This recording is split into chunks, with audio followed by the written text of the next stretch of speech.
Okay, so let's start the session. See, as I told you that I'm here to tell you all the career options which you are having. इसके बारे में मैंने last time भी बहुत detail में आप लोगों से बात किया था। मोर और लेस मैं बोलूंगा कि चीजों को मेरे को रिमाइंड ही करवाना आप लोगों को, और कुछ क्वेरीज भी रहेगा मैं जो आप लोगों से पूछूंगा आज प्रेजेंटेशन में, और बहुत सारा डेटा के साथ में आज आया हूं मैं, चेंजेस हैं उसके अंदर, और जो मैंने चीजें पिछली बार बोली थी आज मैं उसको बिल्कुल क्लियरली आपको दिखाऊंगा कि ये देखो जो मैंने आपको लास्ट टाइम बोला था इन दिस गेट 2024 वो चीज हो गई है, राइट। वो प्रूफ के साथ में आपको आया हूं मैं। आप में से कितने लोग हैं जो उस व्हाट्सएप ग्रुप में जुड़े हुए हैं जहां पे आपको ऐड किया गया था? Great great great, good. So उसका बेनिफिट हो रहा है, उस ग्रुप का बेनिफिट हो रहा है नहीं हो रहा है? Yes, good. Okay, again mechanical people just raise your hand. Mechanical वही है, बढ़े नहीं? कहाँ है बाकी लोग? यही है बस? नहीं नहीं, अराउंड 15 के आसपास थी स्ट्रेंथ आपकी। कितनी है फाइनल ईयर की? 13। और सेकंड ईयर, थर्ड ईयर और सेकंड ईयर में कितने? बंटी सर को बोलना कि अगर सेकंड ईयर के मैकेनिकल के आ जाए तो। ओके, सी मैंने जल्दी से रिकॉल करेंगे, लास्ट टाइम मैंने आप लोगों से डिस्कस किया था कि GATE is a very important exam, GATE is a very beautiful exam जिसके थ्रू आपके पास मल्टीपल ऑप्शंस ओपन होता है, राइट। और वो सारी करियर ऑप्शंस जो एक बीटेक इंजीनियर जिसको बेस्ट करियर हम लोग बोल सकते हैं, वो आप लोगों को इस एक सिंगल एग्जाम के थ्रू मिल जाएगा। कौन कौन सी ऑप्शन? सारी प्राइवेट का, गवर्नमेंट का, पब्लिक सेक्टर का, हायर स्टडीज में एमटेक का ऑप्शन, एमएस का ऑप्शन, डायरेक्ट पीएचडी का ऑप्शन, इंडिया में ऑप्शंस, अब्रॉड में ऑप्शंस। फिर आप लोगों के पास जॉब की फॉर्म में अगर मैं एंटरप्रेन्योरशिप बिजनेस की बात करूं तो ये जितना भी ऑप्शंस आप लोगों के पास अवेलेबल है तो वो सारा का सारा एक सिंगल एग्जाम के थ्रू मिल रहा है, and that is called the GATE examination. I call this exam as a very beautiful exam. पहला रीजन उसके पीछे यही है कि एक एग्जाम देने से आपके पास मल्टीपल ऑप्शंस ओपन हो रहा है, multiple options. See again I am telling you again that I am here not to promote the GATE examination, but I am here to tell you about your career, that how you have to make your career, क्या क्या options तुम्हारे पास available हैं और उसके लिए हमें कैसे proceed करना है। मेरा ये पर्पस है इस प्रेजेंटेशन का, और आप लोगों को थोड़ा डिफरेंट वे से सोचने से मजबूर करना। जो मे बी अभी तक आप लोग जो फॉलो कर रहे हो वो एक रैट रेस फॉलो कर रहे हो, आप एक ट्रेंड फॉलो कर रहे हो जो नॉर्मली हिमाचल का स्टूडेंट जो है वो फॉलो करता है। जैसे फॉर एग्जांपल आप लोगों में से सिविल इंजीनियर क्यों ज्वाइन किया आप लोगों ने? मेजॉरिटी का रीजन यही है कि हमें अपनी स्टेट में गवर्नमेंट जॉब चाहिए, चाहे वो जूनियर इंजीनियर है चाहे वो असिस्टेंट इंजीनियर है। देखिए ये ऑप्शंस आप लोगों के पास हमेशा रहेगा ही रहेगा। इफ आई आस्क यू, आपने जब से बीटेक स्टार्ट किया है, आप थर्ड ईयर में है, फाइनल ईयर में है, हिमाचल के अंदर पिछले 3 से 4 साल के अंदर कितनी जूनियर इंजीनियर की, असिस्टेंट इंजीनियर की वैकेंसीज आई? कोई बता सकते हैं मेरे को इसका आंसर? आप लोग सभी मोटिवेटेड हैं उसके एग्जाम को लिखने के लिए, कितनी आई? जस्ट रेज योर हैंड और मेरे को बताइए कितनी आई। किसी को आइडिया? कोई भी एक ऐसी रिक्रूटमेंट बता दो चलो कि सर पीछे से ये रिक्रूटमेंट आया था उसमें इतनी वैकेंसीज थी सिविल की, उससे पहले ये रिक्रूटमेंट आया था इतनी वैकेंसीज थी। कोई बता सकता है मेरे को? बोलो। अभी जल शक्ति विभाग का आपका एग्जाम है, पता है 15 सितंबर को, ऑन 50 सितंबर you are having the exam for Jal Shakti विभाग। कितनी वैकेंसीज थी उसमें? 15, राइट। इससे पहले अभी 18 अगस्त को, ये पिछले संडे शायद, किसका एग्जाम होके हटा है? हिमुडा का, राइट, असिस्टेंट इंजीनियर के लिए। कितनी वैकेंसीज थी? कितनी? 4। इससे पहले पिछले साल जल शक्ति विभाग का ही एग्जाम हुआ था, उसमें कितनी वैकेंसीज थी असिस्टेंट इंजीनियर के लिए, सिविल के लिए? 8 या कितनी थी? 8 या 9 थी। इसके बाद एक और एग्जामिनेशन आपका असिस्टेंट एनवायरमेंट इंजीनियर के लिए, सिविल के लिए। ऑल्दो उस एग्जाम में मैकेनिकल भी एलिजिबल था, सिविल भी एलिजिबल, केमिकल भी एलिजिबल, एनवायरमेंट वाला भी एलिजिबल। कितनी वैकेंसी थी उसके अंदर? 9। उसका भी एग्जाम होना है। Junior engineer, what about junior engineer, जिसमें जो नंबर ऑफ वैकेंसीज है कंपैरेटिवली ज्यादा आती हैं।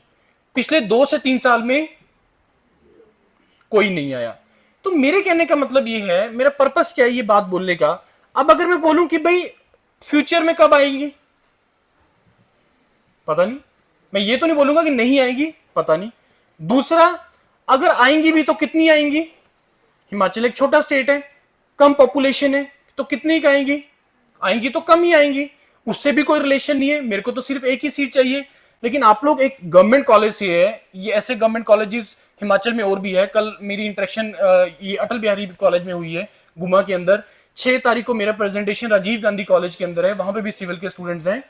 तो कहने का मतलब ये है कि यूआईटी शिमला के अंदर मेरा कल प्रेजेंटेशन है, वहां भी सिविल के स्टूडेंट्स हैं।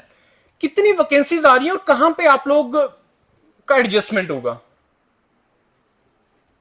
मतलब ये सोचना पड़ेगा आपको, ये सोचना पड़ेगा। अब यहां पे पॉइंट ये आता है कि सर ठीक है, अल्टीमेटली मेरा टारगेट वो है, कोई आपको मना नहीं कर रहा है। मैंने लास्ट टाइम भी आपको बोला था कि I am not here to tell you कि भाई तुम गेट को फोर्सफुली लिखो, लेकिन गेट एक ऐसा एग्जाम है जिसके थ्रू तुम्हें जो ऑप्शंस मिल के आ रहे हैं वो श्योर शॉट है कि उससे चीजें तुम्हें मिल ही जाएगा। कोई एक ऐसा एग्जाम बता दो कि जिसमें अगर कोई 15 वैकेंसीज के लिए भी 15 तारीख को एग्जाम है, रफली मेरे को लग रहा है कि 1000 के बच्चों ने इसमें भरा होगा, सिलेक्शन सिर्फ 15 का होगा, बाकियों का क्या होगा, बाकी कहां जाएंगे? तो अब बाकी कहां जाएंगे उसके लिए हमें और एग्जाम्स लिखने पड़ेंगे, लेकिन वो तब हम लिखेंगे जब उसके बारे में मेरे को पता होगा, तभी हम लोग लिखेंगे। अब ये जो एक ऐसा एग्जाम है इसके थ्रू आपके पास मल्टीपल ऑप्शंस निकल के आ रही है, मल्टीपल ऑप्शंस। मैंने लास्ट टाइम भी बताया था आप लोगों को कि जॉब करो अपनी लाइफ में, आपको हर किसी को जॉब करनी है या बिजनेस करना है, कुछ भी करना है, लेकिन अभी 5-7 साल दो अपनी लाइफ को, 5-7 साल अपनी लाइफ को दो बीटेक होने के बाद। लेकिन आप लोगों को बिल्कुल क्लियरली प्लान पता होना जरूरी है कि मेरे को अगले 5-7 साल करना क्या है भाई। मेरे को अगले 2 साल ये करना है, फिर अगले 4 साल ये करना है, फिर उसके बाद मेरा ये ट्रैक बनेगा, ये आपको पता होना चाहिए। और बेस्ट टाइम जो इसको सोचने का है वो है आप लोगों का सेकेंड ईयर या थर्ड ईयर, आपको यहां से स्टार्ट करना है। बीटेक का ये जो डिग्री है ये सिर्फ आपको क्या देगा, वो एक एलिजिबिलिटी के लिए एक सर्टिफिकेट दे रहे हैं जिसके बेस पे आप अप्लाई करने के लिए एलिजिबल हो। लेकिन इसके बाद अगर आपको करियर की जो बेस्ट ऑप्शन उठानी है उसके लिए आपको कंपीट करना पड़ेगा। डायरेक्टली बीटेक की डिग्री के बेस पे मेरे को बता दो कोई ऐसी जॉब जो आपको मिल सकता है डायरेक्ट बीटेक सिविल इंजीनियरिंग के बेस पे, डायरेक्ट बीटेक मैकेनिकल इंजीनियरिंग के बेस पे कोई ऐसी जॉब या कोई ऐसी ऑप्शन मेरे को बता दो कि सर बस ये मेरे को डायरेक्टली मिल जाएगा, कोई मेहनत नहीं करनी पड़ेगी उससे, कहीं पे कंपटीशन नहीं है, कोई एग्जाम नहीं देना पड़ेगा, लेकिन वो ऑप्शन बेस्ट ऑप्शन होनी चाहिए। We are here to discuss about the all the best career options available, all the best career options available. बताइए मेरे को कोई है ऑप्शन? ये एग्जाम है, ये एग्जाम है, इसके थ्रू मल्टीपल ऑप्शंस हैं, मल्टीपल ऑप्शंस। और ऐसी ऑप्शंस कि जिसके बारे में आप लोगों को मतलब मे भी कभी सोचा हो अपनी लाइफ में, मे बी 9th में, 10th +1 +2 या बीटेक के दौरान, पूरी की बीटेक के दौरान, क्या कुछ ऐसा करेंगे यार, ऐसा कर सकते हैं। अगर कुछ भी दिमाग में आ रहा है ना कि ऐसा कुछ करना है, बिलीव मी फ्रेंड्स, आप मेरे को बताओ कि सर ये चीज है, क्या इस एग्जाम के थ्रू मिल सकती है? अगर मेरे को ये फाइनली करना है तो मेरे को इस एग्जाम के थ्रू रास्ता बता दो कैसे हो सकता है। मैं मान के चल रहा हूं कि जो भी तुम्हारे दिमाग में तुम अचीव करना चाहते हो ना, वो सारी की सारी चीजें इस एक एग्जाम के थ्रू मिल जाएगा। कोई भी ऐसी चीज नहीं है जो ये एग्जाम नहीं दे सकता आपको, सिर्फ इसी एग्जाम के थ्रू मिलेगा। मैं एग्जांपल देके जाऊंगा, आज मैं एग्जांपल हम लोग डिस्कस करेंगे। अच्छा, कितने लोगों ने इस बार, आप लोग जो फाइनल ईयर में भी शिफ्ट किए हैं, कितने लोगों ने गेट का एग्जाम भरा था? भरा था किसी ने गेट का एग्जाम? हाँ, गुड। मैं ये नहीं पूछूंगा कि क्वालिफाई हुआ या नहीं हुआ, सिर्फ मैंने जस्ट पूछना है, भरा था? गुड। प्रिपरेशन किया था? नहीं किया था। ये सिचुएशन हर एग्जाम के साथ है, ऐसा नहीं है कि एग्जाम के साथ है, ये हर एग्जाम के साथ सिचुएशन है। मेरे को पता है हिमाचल में जो मेजोरिटी स्टूडेंट्स हैं वो इस एग्जाम को पास आउट होने के बाद ही करते हैं, क्योंकि ऑब्वियसली ऐसे भरने का भी कोई फायदा नहीं है। 1800 रुपए फीस है, बहुत बड़ा अमाउंट होता है, ऐसे भरने का भी फायदा नहीं है कि अगर आप प्रिपरेशन नहीं कर रहे हो तो ऐसे भरने का भी उसका कोई फायदा नहीं होगा। लेकिन यस, डेफिनेटली अगर आप स्मार्ट स्ट्रेटेजी के साथ चलोगे ना कि मैं छोटा सा 3-4 सब्जेक्ट करूं, क्या मेरा इससे गेट क्वालिफाई हो जाए कॉलेज में रहते हुए, यस वो हो सकता है, वो हो सकता है। मैं आपको प्रूफ दिखाऊंगा इसका मैं, और उसके थ्रू क्या सर ऑप्शंस ओपन हो जाएंगे? यस, ऑप्शंस ओपन हो जाएंगे, वो मैं प्रूफ आप लोगों को दिखाऊंगा आज मैं। अब मैकेनिकल की अगर पर्टिकुलरली बात करें, मैकेनिकल में आप लोग पब्लिक सेक्टर के बारे में जानते हैं। अब देखो, मैं उस तरीके से इस प्रेजेंटेशन को नहीं लेके जा रहा हूं जिस तरीके से मैंने लास्ट टाइम किया था। अब थोड़ा सा डिफरेंट है मेरा प्रेजेंटेशन, क्योंकि मैं ये मान के चल रहा हूं कि आप लोगों को कुछ कुछ चीजें याद है या रिकॉल हो जाएंगी इस प्रेजेंटेशन के दौरान। मैकेनिकल पीपल, आप लोगों का इस टाइम पे स्ट्रेंथ इस कॉलेज के अंदर 15 है, 2 है, सेकेंड ईयर में 10 है, मे भी फर्स्ट ईयर में बढ़ जाए। बाकी कॉलेजेस के अंदर भी अगर मैं बताऊं कि मैकेनिकल की स्ट्रेंथ बढ़ती चली जा रही है। अब अगर मैं बात करूं पब्लिक सेक्टर का, पीएसयू जानते हैं आप लोग सभी? पब्लिक सेक्टर का मैंने आपको लास्ट टाइम बताया था। मैकेनिकल पीपल, आप लोगों को पता पीएसयू क्या होते हैं? यस और नो? नहीं पता तो मेरे को बताओ। पब्लिक सेक्टर नाम बताता हूं कुछ पब्लिक सेक्टर के, जैसे for example IOCL, HPCL, SJVNL. इस गेट के बाहर एसजेवीएनएल का ही बोर्ड लगा हुआ है। एसजेवीएल सतलुज जल विद्युत निगम लिमिटेड, राइट। ओएनजीसी, उसके बाद DRDO, BARC, DMRC, 250 plus public sector है। स्टूडेंट जितना भी गेट का एग्जाम देता है, मेजॉरिटी स्टूडेंट जो गेट का एग्जाम लिखता है, आप मान के चलो कि उसमें 30 to 40% स्टूडेंट्स ऐसे होते हैं जो टारगेट करते हैं कि मेरे को पब्लिक सेक्टर मिल जाए। क्योंकि गवर्नमेंट जॉब का ऐसा कुछ एक सेक्टर्स हैं जो गेट के थ्रू गवर्नमेंट जॉब का डायरेक्टली एनरोलमेंट कर रहे हैं, डायरेक्टली रिक्रूटमेंट कर रहे हैं। पंजाब में इलेक्ट्रिसिटी डिपार्टमेंट, पंजाब का, हरियाणा का इलेक्ट्रिसिटी डिपार्टमेंट, उसमें आप लोग एलिजिबल हैं, हरियाणा के लिए स्पेशली, क्योंकि आपके पास 10th में हिंदी होती है, राइट। लेकिन पंजाब में अगर आपको कोई जॉब चाहिए तो आप लोगों के पास 10th में पंजाबी होनी चाहिए, या पंजाबी का एक इक्विवेलेंट पेपर आप लोगों ने निकाला होना चाहिए, तो आप लोग एलिजिबल हैं। हरियाणा के लिए आप लोग एलिजिबल है, हरियाणा के लिए पूरा इंडिया एलिजिबल है for the this Haryana utility board के अंदर असिस्टेंट इंजीनियर की जॉब के लिए। अभी पीछे से एक हरियाणा के अंदर जिसका 8 सितंबर को एग्जाम है, दिसंबर में उसका एग्जाम का नोटिफिकेशन आया था इरिगेशन डिपार्टमेंट के अंदर, हरियाणा के अंदर। ध्यान से सुनना, क्योंकि छोटी छोटी चीजें हैं ना, जिसका तुम्हें अवेयरनेस होना जरूरी है। रफली 120 वैकेंसीज का एक नोटिफिकेशन आया था इरिगेशन डिपार्टमेंट में हरियाणा के अंदर, जिसमें 102 और 103 जो है वो सिविल की वैकेंसीज थी, 7-8 वैकेंसीज इलेक्ट्रिकल की थी, 7-8 वैकेंसीज आपकी मैकेनिकल की थी। अब जब आप किसी भी दूसरी स्टेट के लिए अप्लाई करते हैं, ध्यान से सुनना, जब भी आप लोग किसी और स्टेट से बिलोंग करते हैं और अगर आप किसी दूसरी स्टेट की जॉब के लिए जब आप अप्लाई करते हो तो you will be counted under the general category only. तो आप उसमें सिर्फ जनरल कैटेगरी के अंडर ही अप्लाई कर सकते हो, और अपना जो आपका रिजर्वेशन का जो बेनिफिट है वो आप लोग अपनी स्टेट में ले सकते हो या सेंट्रल गवर्नमेंट की जॉब्स के लिए ले सकते हो, अदर स्टेट के लिए नहीं ले सकते उस रिजर्वेशन का बेनिफिट। उस आउट ऑफ दोज 120 वैकेंसीज 55 के अराउंड जो वैकेंसीज थी वो जनरल कैटेगरी की थी। 55 वैकेंसी जनरल कैटेगरी की। मैंने एक डेडिकेटेड वीडियो बनाया हिमाचल के स्टूडेंट्स के लिए कि भाई अगले 15-20 साल के अंदर मेरे को नहीं लगता हिमाचल में कभी भी किसी एक डिपार्टमेंट के लिए असिस्टेंट इंजीनियर की 50 वैकेंसीज आ जाएं एक ही बारी में, हो ही नहीं सकता। तो ये हिमाचल के स्टूडेंट्स के लिए बहुत बड़ा अपॉर्चुनिटी था। तो मैंने इसके लिए वीडियो बनाया था डेडिकेटेड कि भाई तुम अगर गवर्नमेंट जॉब चाहते हो, this is the best for you. 50 vacancies, 50 plus assistant engineer की वैकेंसी एक ही डिपार्टमेंट के लिए, इससे ज्यादा बड़ा ऑप्शन नहीं हो सकता यार। तो मैंने वीडियो बनाया था और काफी बच्चों ने अप्लाई भी किया था और प्रिपरेशन कर भी रहे हैं। उसका एग्जाम अभी 8 सितंबर को है, राइट। तो कहने का मतलब ये कि ऐसी छोटी छोटी चीजों के बारे में आप लोगों को पता होना जरूरी है। अब हम लोग बात कर रहे थे पब्लिक सेक्टर की डायरेक्ट जॉब के लिए। आईओसीएल का अभी शॉर्टलिस्टिंग आया है। अभी पिछले हफ्ते हम लोग उस टाइम पे आईटी धारवाड़ में थे, वहां पे हम लोग बीटेक के स्टूडेंट्स को और मास्टर्स के स्टूडेंट्स को कैंपस प्लेसमेंट के लिए प्रिपेयर करने गए थे। मैंने आपको लास्ट टाइम भी बताया था कि Yourpedia is India's largest platform to prepare students for interviews GD online. But this was our first assignment, जहां पे हमने आईटी धारवाड़ के स्टूडेंट्स को, बीटेक के स्टूडेंट्स को कैंपस प्लेसमेंट के लिए प्रिपेयर किया। And they are calling us, IITs are calling Yourpedia to prepare their student for the campus placement drives, right? So it is a big achievement और ये बहुत pride का moment है कि इंडिया के टॉप इंस्टीट्यूट आपको call कर रहे हैं। हमने नहीं उनको अप्रोच किया, उन्होंने हमें कॉल किया। अब IOCL एक महारत्ना पब्लिक सेक्टर है जिसका जो सैलरी पैकेज है अराउंड 15-16 लाख के आसपास है। Student got call at 35 marks in mechanical branch.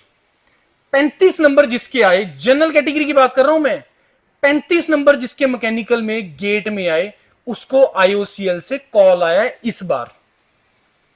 Civil student का जो कट ऑफ गया है अराउंड 43-44 के आसपास गया है। भाई मार्केट में स्टूडेंट्स ही नहीं है, बड़े लेमन वे में बोल रहा हूं कि मार्केट में स्टूडेंट्स ही नहीं है कोर ब्रांचेस के, मैकेनिकल, सिविल, इलेक्ट्रिकल। आप सभी लोग इस टाइम पे, specially mechanical student, if you talk about in terms of public sector, आप लोग गोल्ड माइन पे बैठे हो इस टाइम पे।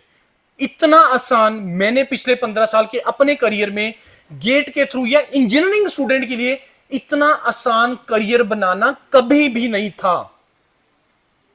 और ये रहेगा अगले 2-3 साल ट्रेंड, इससे ज्यादा नहीं रहेगा, क्योंकि अब शिफ्टिंग स्टार्ट हो गया है, बढ़ना स्टार्ट हो गया अब इंजीनियरिंग में students, specially non CS branches के अंदर, स्पेशली नॉन सीएस ब्रांचेस के अंदर। अब मैं आपको डिस्ट्रीब्यूशन बताता हूं कैसे होता है।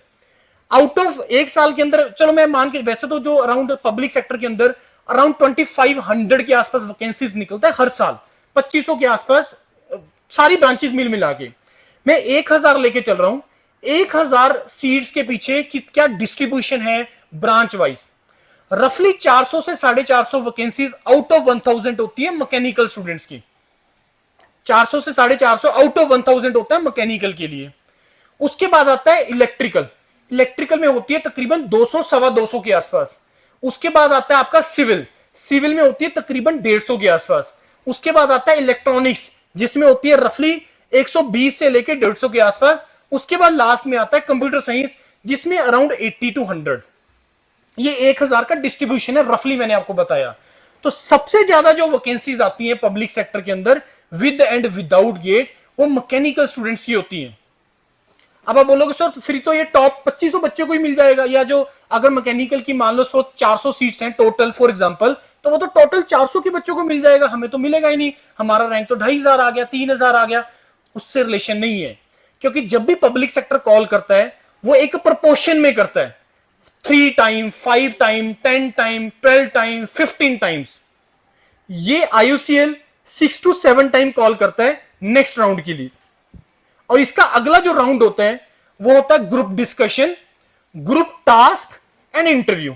इंटरव्यू मेजॉरिटी पब्लिक सेक्टर लेते हैं एक्सेप्ट 2 महारत्ना पब्लिक सेक्टर्स। कौन कौन से हैं वो 2 public sector? Coal India Limited and NTPC। ये 2 पब्लिक सेक्टर ऐसे हैं जो इंटरव्यू नहीं लेते हैं, क्योंकि ये 2 ऐसे पब्लिक सेक्टर हैं जहां पे हेल्थ इश्यूज हो जाते हैं वहां पे जाके। क्योंकि कोल इंडिया आपको पता है किस तरह से थर्मल प्लांट्स होते हैं जहां पे, तो हेल्थ इश्यूज होते हैं, तो ये प्रेफर्ड ब्रांच, प्रेफर्ड ऑर्गेनाइजेशंस नहीं है स्टूडेंट के लिए, तो इसमें इंटरव्यू भी नहीं होता है, डायरेक्ट डॉक्यूमेंट वेरिफिकेशन और जस्ट ज्वाइन करो। लेकिन जो रिमेनिंग पब्लिक सेक्टर है उसमें आपका group discussion, group task, interviews, case study, steel authority of India limited सब कुछ करवाता है। GD भी होगा, GT भी होगा, केस स्टडी भी होगा, इंटरव्यू भी होगा। अब आप बोलोगे सर ठीक है रिटर्न तो निकाल देंगे, 40 नंबर ले आए, मेरा प्रोबेबिलिटी ऑफ सिलेक्शन क्या है फाइनल में? 100% and 0%। If you perform well in the interview you will be selected, either your rank is 1, either your in the merit your rank is last. अब इंटरव्यू कोई क्यों रख रहा है या GD GT क्यों रख रहा है? To check your personality and your communication skills. अब कम्युनिकेशन की जब बात आती है तो डायरेक्टली हमारे दिमाग में एक ही थॉट आता है, इंग्लिश। इंग्लिश के साथ कोई रिलेशन नहीं है। अब पब्लिक सेक्टर में गवर्नमेंट जॉब्स में अलाउ कर दिया है लैंग्वेज को, हिंदी लैंग्वेज को, तो आप अपना ग्रुप डिस्कशन या जो अपना ग्रुप टास्क है या जो केस स्टडी है या जो अपना इंटरव्यू है वो हिंदी में दे सकते हैं। उनको क्या चाहिए? लैंग्वेज नो डाउट इंपॉर्टेंट है, इंग्लिश लैंग्वेज इंटरनेशनल लैंग्वेज है इंग्लिश। जो आपके बिजनेस इज इंटरनेशनल बिजनेस वो इसी लैंग्वेज में होते हैं, वो आनी भी चाहिए आप लोगों को। लेकिन अगर आप अपनी कंट्री में वर्क करना चाहते हो तो Hindi is our national language, तो उसमें आप लोगों को हिंदी में ही अब अलाउ कर दिया है पब्लिक सेक्टर ने कि जिसमें आप अपनी हिंदी के अंदर कर सकते हैं। अब रही बात लैंग्वेज वाला मसला खत्म। अब पॉइंट आता है कम्युनिकेशन का। कम्युनिकेशन का लैंग्वेज से रिलेशन नहीं होता है। कम्युनिकेशन का मतलब होता है कि जो आपके नॉलेज है या जो आपका पर्सनैलिटी है उसको वर्ड्स में सामने वाले पर्सन को रिफ्लेक्ट करना, उसका आंसर करना। What do you mean by strength? What is the difference between stress and strength?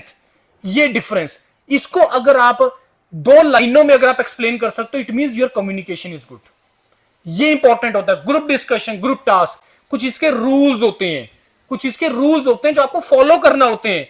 Group discussion, group task में आपका सिलेक्शन कभी नहीं होगा अगर आप सेल्फ सेंटर्ड होके करोगे, तो आपको ग्रुप को लेके चलना पड़ता है।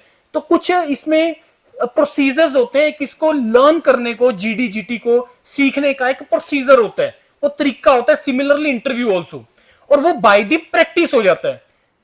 By the practice. Sir GD मेरे से नहीं बोला जाएगा सर इंग्लिश। सर दूसरा GD का जो डाउट दिमाग में आता है, सर मैं तो न्यूज़पेपर पढ़ता ही नहीं, मेरे को तो करंट का बिल्कुल भी नॉलेज ही नहीं है, मेरे को तो दुनियादारी का अता पता ही नहीं है।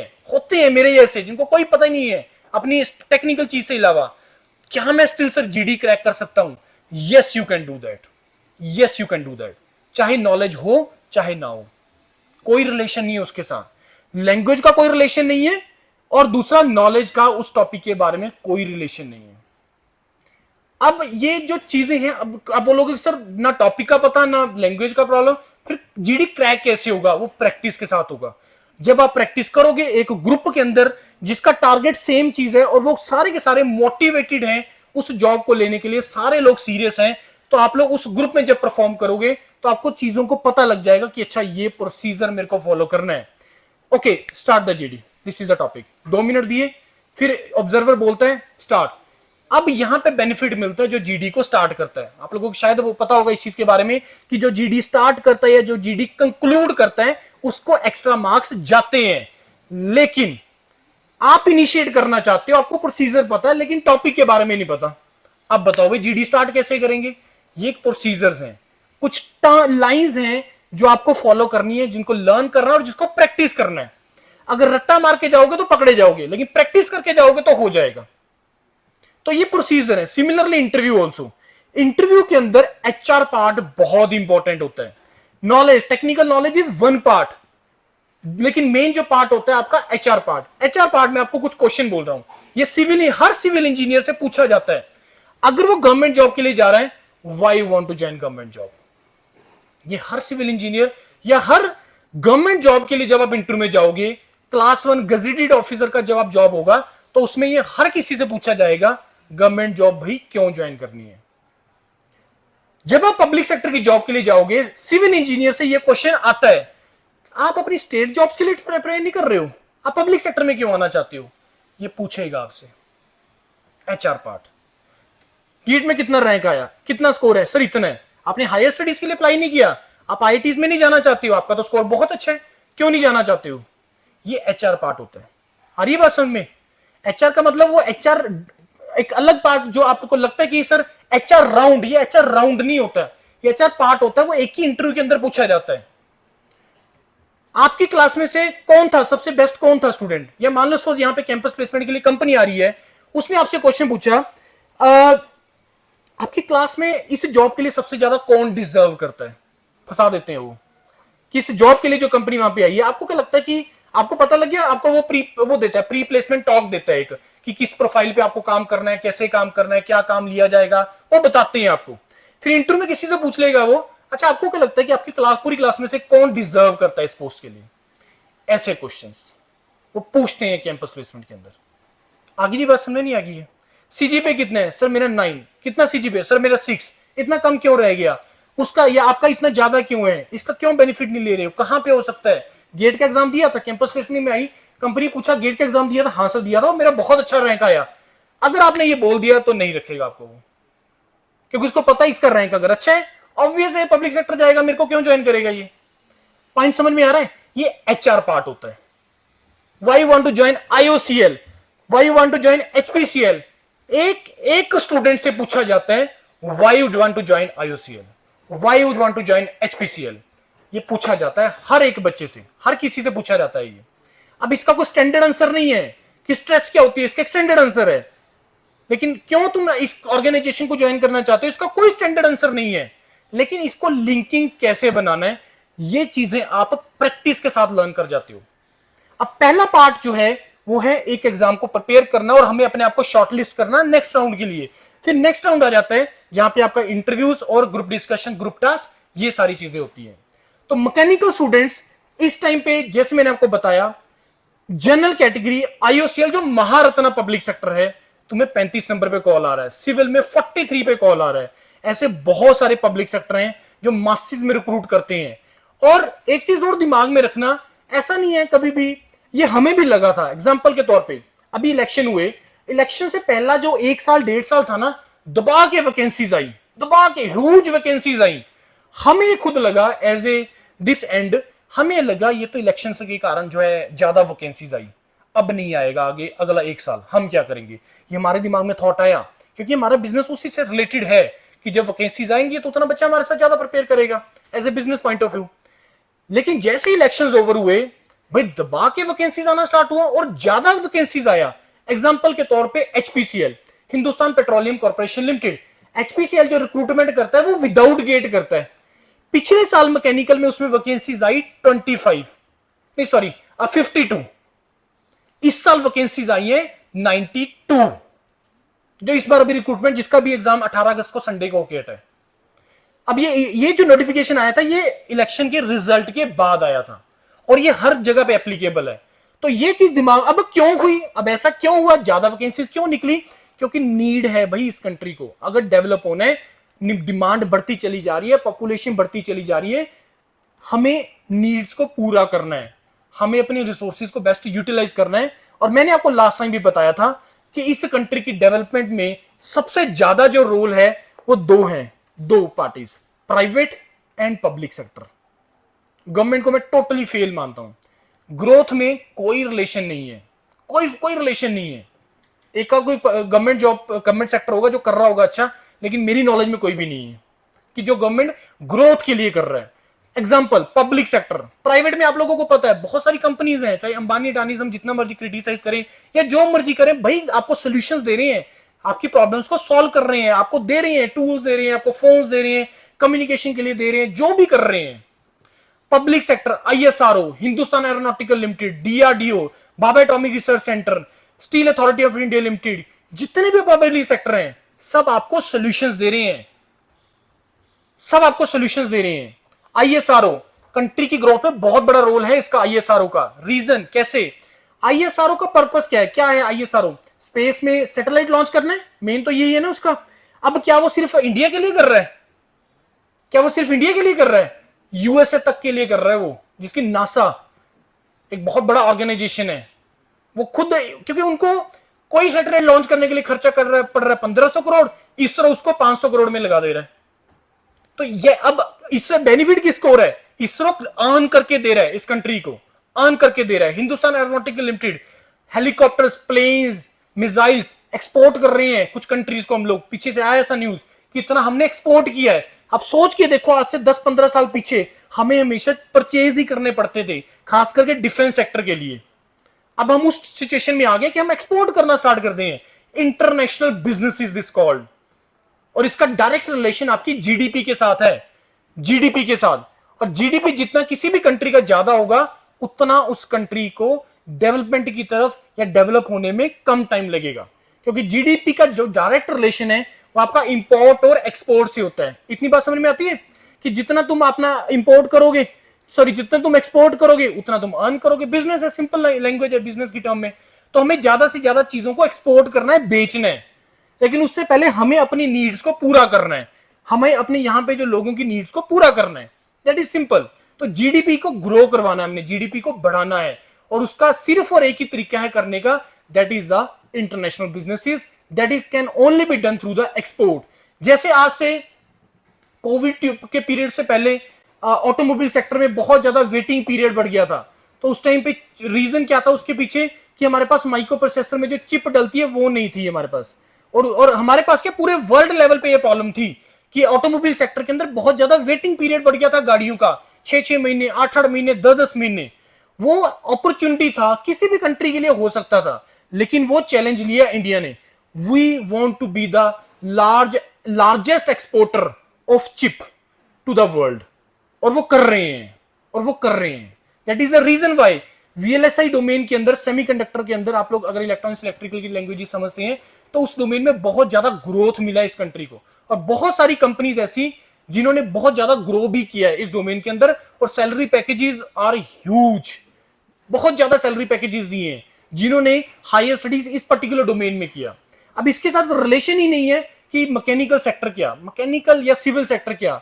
भाई आपका जो भी ब्रांच है, अगर आप उस डोमेन में स्पेशलाइजेशन करेंगे, अगर आप उसमें मास्टरी करेंगे, तो आपको उसका बेनिफिट होगा।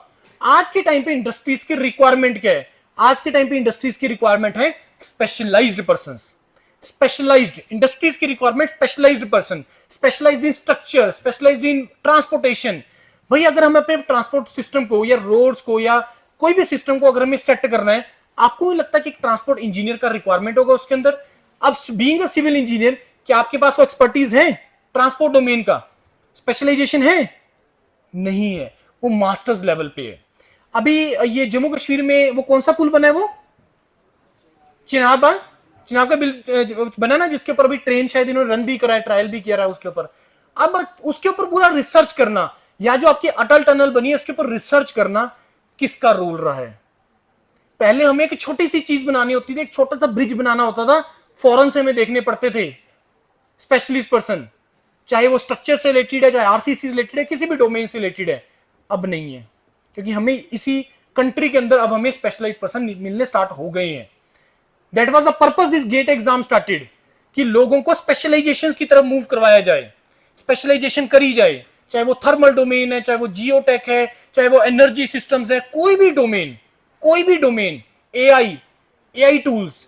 अब एआई की डोमेन में अगर आपको काम करना है तो एआई में स्पेशलाइजेशन होनी चाहिए आपको, तो हायर स्टडीज की तरफ आपको मूव करना चाहिए। Job is one part.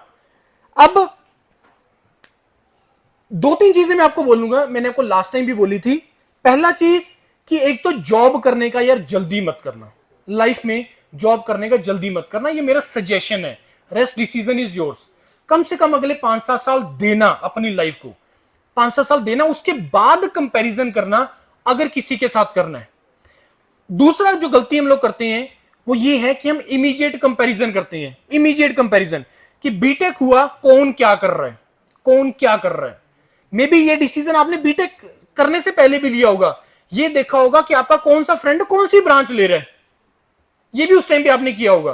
तो और वो सबसे वर्स्ट डिसीजन होगा आपकी लाइफ का, स्पेशली आफ्टर बीटेक, अगर आप कुछ ऐसा करने लग जाओगे कि मेरा फ्रेंड क्या कर रहा है और मेरे को क्या करना है। आपको अपनी स्ट्रेंथ आपको खुद जाननी है कि मेरे को किस डोमेन में जाना चाहिए, मेरा अगला 5-7 साल मेरे को कैसे प्रोसीड करने हैं। क्योंकि और 5-7 साल के बाद कंपैरिजन करना अगर आप करोगे, यहां से कैंपस प्लेसमेंट होगा किसी का 4-5 लाख का, उसका हो गया, मेरा नहीं हुआ, तो मेरे को भी जॉब चाहिए जल्दी से, तो मैं किसी को बाहर मिलूंगा, कॉन्ट्रैक्टर को या किसी को, और जल्दी में कोई 15-20 हजार की जॉब मिल जाएगी, मे भी शायद उससे आपका अपना खर्चा चलना स्टार्ट हो जाएगा। ये गलती मत करना, कम से कम अगले 5-7 साल जरूर देना अपनी लाइफ को। एट द एज ऑफ 21-22 आप लोग बीटेक कंप्लीट करेंगे, उसके बाद 5-7 साल भी अगर आप लगाओगे तो at the age of 26, 27, 28 sufficient time है आप लोगों के पास, सफिशिएंट टाइम मैरिज करने के लिए। क्योंकि ज्यादा जल्दी हमारे इस रीजन के अंदर मैरिज करने की होती है पेरेंट्स को, पता नहीं क्या रीजन है। लेकिन देखो एक चीज और सोच के देखना, मैरिज भी आपका बहुत अच्छी जगह पे होगा। थिंक अबाउट आपका बैकग्राउंड, कितना अर्न कर रहे हो, क्या आपके पास कैपेबिलिटी है, क्या आपका स्पेशलाइजेशन है, उसके बेस पे डिसाइड होगा।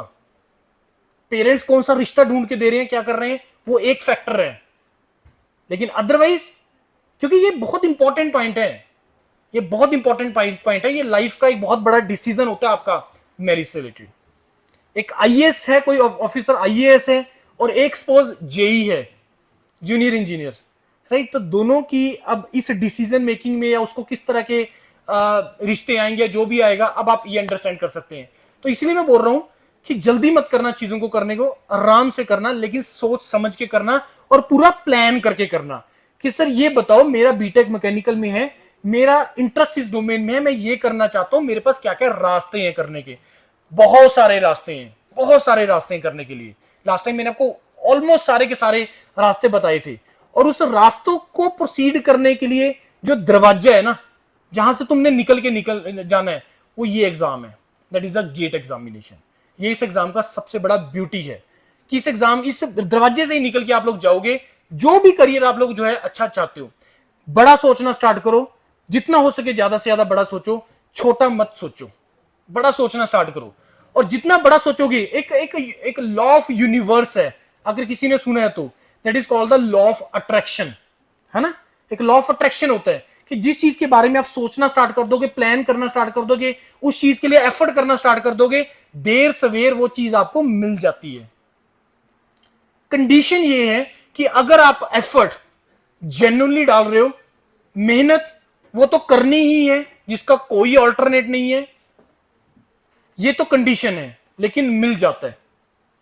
अगर आप अब किसी की फेलियर स्टोरीज पढ़ोगे ना, वो कहते हैं कि सक्सेस स्टोरीज पढ़ने से ज्यादा फेलियर स्टोरीज पढ़ो, उससे ज्यादा तुम्हें लर्निंग होएगा। वो आपको बताएगा कि ये रीजन रहे हैं।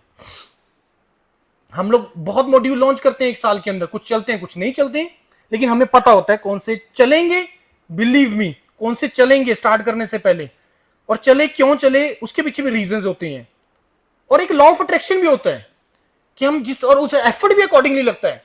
चाहे आप इसको रिवर्स इंजीनियरिंग लगा दो कि सर आपको पहले पता था कि ये चलेंगे और अकॉर्डिंगली आपने एफर्ट मारा। रतन टाटा ने एक बात बोली है, अगर किसी ने उनके कोट को पढ़ा है अच्छे तरीके से, रतन टाटा जी ने एक बोला है कि मैं कोई भी डिसीजन लेने से पहले ना प्लान नहीं करता, मैं डिसीजन लेता हूं और उसको सही प्रूव करता हूं, और उसको मैं सही प्रूव करता हूं कि यस। लेकिन वो डिसीजन, प्लानिंग एक चीज है, सोचना एक अलग चीज है। प्लानिंग एक चीज है, सोचना एक चीज है। उसने बोला कि मेरे को 1 लाख की गाड़ी लानी है तो लानी है, फिर उसको अकॉर्डिंगली उसने प्रूव किया। तो इस तरीके से चीजों को सोचना होता है, इस तरीके से चीजों को सोचना होता है। Options are huge, huge options. Sir jobs नहीं है भाई, वैकेंसी बैकलॉग जा रहा है पब्लिक सेक्टर के अंदर, बैकलॉग। एग्जांपल, गेट 2023 के बेस पे, 23 या 24, 23 के बेस पे, हाँ, गेट 2023 के बेस पे 2 Maharatna public sector, power grid corporation of India limited PGCIL, steel authority of India limited SAIL, ये 2 पब्लिक सेक्टर जो रिक्रूटमेंट करता है वो गेट के थ्रू करता है। प्रोसेस कंप्लीट हुआ, एंड में बैकलॉग बच गया। गवर्नमेंट सेक्टर में कंडीशन है कि अगर 15 वैकेंसीज उन्होंने निकाली है ना तो उनको 15 रखने हैं। पब्लिक सेक्टर प्राइवेट में ऐसा नहीं है। नाउ थिंक, अगर उसको कैपेबिलिटी मिलेगा किसी बच्चे में तो वो रखेंगे, नहीं तो नहीं रखेंगे यार, क्योंकि उनको लाइबिलिटीज नहीं पालनी है पब्लिक सेक्टर और प्राइवेट में। मेरे को अगर 2 टीचर का रिक्वायरमेंट है, मेरी मजबूरी नहीं है कि 2 रखने ही है। मैं 2 को 1 भी कर सकता हूं, 0 भी कर सकता हूं, 3 भी कर सकता हूं, अगर मेरी टेबल पे सामने कैपेबल लोग आ गए। ये स्ट्रेंथ है पब्लिक सेक्टर और प्राइवेट की। That is the reason why उनको कैपेबल लोग चाहिए। पैसे का कोई लिमिट नहीं है, कोई लिमिट ही नहीं है। Steel authority of India backlog, उन्होंने फिर 90 वैकेंसीज बैकलॉग के लिए नया एडवर्टीजमेंट निकाला, और फिर उन्होंने अपना एग्जाम कंडक्ट किया कि भाई गेट से बस ठीक है, जो क्रीम लेनी थी मैंने टॉप की उठा ली, अब अगला मैं एग्जाम के थ्रू निकालूंगा मैं। PGCL, power grid corporation limited PGCL, इन्होंने बैकलॉग का दोबारा से निकाला कि बताओ और अप्लाई करवा लो भी, और अप्लाई करो जिसने करना है। तो अगर उनको कैपेबल लोग मिलेंगे तो वो रखेंगे। यार मेरा एक रिक्वेस्ट है, प्लीज फोन बंद कर देना यार प्लीज, मेरे को डिस्ट्रैक्शन होता है, मेरे को इससे कोई फर्क नहीं पड़ता आप सुन रहे हो कि नहीं सुन रहे हो, डिस्ट्रैक्शन होता है बस। तो ये चीज है, और ये बहुत सारे अदर डोमेन्स में भी एप्लीकेबल है, ये एप्लीकेबल है। Seats are huge, vacancies are huge. आप लोगों में से जो भी लोग जो है उस ग्रुप में है या योरपीडिया चैनल को या ईसीपी चैनल को फॉलो कर रहे हैं, क्योंकि लास्ट ईयर में आया था, काफी बच्चे फॉलो कर भी रहे हैं, मेरे को पता है, उनको पता लग जाएगा कि पिछले 1 साल के अंदर आज क्या हुआ है। मे भी शायद लास्ट ईयर में अक्टूबर में आया था, आज अगस्त है, तो 8-10 महीने का पूरा अगर किसी ने ढंग से फॉलो किया है ना, मे भी उसको समझ लग गया होगा कि करियर कैसे बनाना है और किस तरीके से, और जो मैं ये बोल रहा हूं घंटे के अंदर जो प्रेजेंटेशन के अंदर, उसका क्या मतलब है वो समझ गया होगा। तो ऑप्शंस आर ह्यूज, बहुत ऑप्शंस हैं। दिमाग से निकाल दो ये फैक्टर कि वैकेंसीज नहीं है, जॉब्स नहीं है। बस रीजन पता है क्या है? रीजन ये कि हम लोग अपने कंफर्ट जोन में है। कंफर्ट जोन में हम लोग हिमाचल के बाहर निकलने का सोच ही नहीं रहे हैं। ये बहुत बड़ा आप लोगों के दिमाग में हर्डल है, खास करके हिमाचल के स्टूडेंट्स को। मेरे को कोई जबरदस्ती नहीं है, मेरे को कोई शौक नहीं है कि मैं आपको हिमाचल से बाहर निकालूं, लेकिन मैं चाहता हूं आप लोग निकलो, क्योंकि ट्रेंड तो यार सेट करने पड़ेंगे ना। अभी आपको आपके पेरेंट्स एग्जांपल दे रहे हैं किसी ऐसे बच्चे का, अपने फ्रेंड का, जिसने बीटेक किया 2, 4, 5, 10 साल पहले और आज वो एई लग गया, जेई लग गया, वो एग्जांपल दे रहा है। मैं चाहता हूं कि आपके पेरेंट्स किसी और को एग्जांपल दें कि मेरा बच्चा आईटी में मास्टर्स करने गया, फिर पीएचडी करने यूएसए गया, आज वो इतने लाख की सैलरी ले रहा है। मैं ये चाहता हूं, चाहे वो यहां पे हिमाचल में हो चाहे कहीं पे भी हो। यार पूरा इंडिया कंट्री अपना ही तो है, जहां मर्जी रह लो, क्या फर्क पड़ता है उससे। अभी आपको डिसाइड करना है आपकी रिक्वायरमेंट्स कितनी क्या है। अगर आपकी रिक्वायरमेंट 2, 4, 5, 10 लाख से सेटिस्फाइड हो, देन इट इज ओके। मेरा कोई फिर उसमें ये पॉइंट ही नहीं है वहां पे डिस्कशन का। लेकिन अगर आप चाहते हो, एक्सप्लोर करना चाहते हो पूरी दुनिया, यार एक लाइफ मिली है हमें, भगवान ने एक लाइफ दिया ह्यूमन बीइंग, जिसमें आप एक्सप्लोर कर सकते हो चीजों को, तो करो यार। पैसा कोई कंस्ट्रेंट नहीं है, बिलीव मी फ्रेंड्स। आपको लगता है कि पैसा कंस्ट्रेंट है, पैसा कोई कंस्ट्रेंट नहीं है। कोई घर वालों से कोई प्रॉब्लम नहीं आएगी तुम्हें पैसा। मैं ये नहीं बोल रहा कि वो देने में, तुम खुद अर्न करोगे यार, और 2-4 साल के बाद ही करना स्टार्ट कर दोगे। अगर तुम इमीडिएटली बीटेक कंप्लीट होने के बाद अगर अपना खर्चा खुद निकालना स्टार्ट कर दो, मेरे को नहीं लगता किसी भी पेरेंट को कोई प्रॉब्लम होगा आपको जॉब में जल्दी पुश करने का। और ये डिसीजन आपका होना चाहिए, पेरेंट्स का नहीं। लेकिन आपको कंटिन्यूसली एफर्ट मारना जरूरी है कि उनको दिखे कि यार बच्चा एफर्ट मार रहा है, वो उनको दिखना चाहिए। और आपको ऐसा दिखाने की भी रिक्वायरमेंट उनको पता लग जाता है। पेरेंट्स होते हैं, पूरी लाइफ देखी होती है, जिंदगी देखी होती है उन्होंने, दुनिया चारी होती है उन्होंने, उनको पता है कि बच्चा मेरा जेन्युइनली एफर्ट कर रहा है। मेरे पास इस बार एनआईटी से, आईआईटी से, वीआईटी वेल्लोर से स्टूडेंट्स के विद पेरेंट्स आए, इंक्वायरी के लिए आते हैं इंस्टीट्यूट में, हमारे पास आते हैं चंडीगढ़ में। वीआईटी वेल्लोर का बच्चा हमारे पास इंस्टीट्यूट में प्रिपरेशन कर रहा है गेट का। सोचो वीआईटी वेल्लोर का बच्चा गेट के लिए प्रिपरेशन कर रहा है, थिंक अबाउट। और उसका वेदांता में प्लेसमेंट हो रखा है 15 लाख के पैकेज पे, वो गेट का तैयारी कर रहा है। उसका टारगेट अब्रॉड, उसका टारगेट है ये। एनआईटी जलंधर से, एनआईटी कुरुक्षेत्र से, एनआईटी हमीरपुर से बच्चे आए हैं मेरे पास और अपने पेरेंट्स के साथ आए हैं। अब बिलीव नहीं करोगे, पेरेंट्स की एक दो क्वेरीज होती है, मेन स्टूडेंट के डिसीजन होते हैं। और मैं उनको बड़ी माइन्यूटली ऑब्जर्व करता हूं कि अब कहां पे है। मतलब जो एक नॉर्मल हिमाचल के स्टूडेंट्स आ रहे हैं, अपने बच्चे को छोड़ के जा रहे हैं वहां पे जेईई की या गेट की प्रिपरेशन के लिए, या एक इस तरह के एक फैमिली के स्टूडेंट्स आ रहे हैं, अपनी फैमिली के साथ आ रहे हैं, पेरेंट्स के साथ आ रहे हैं, कहां पे फर्क है।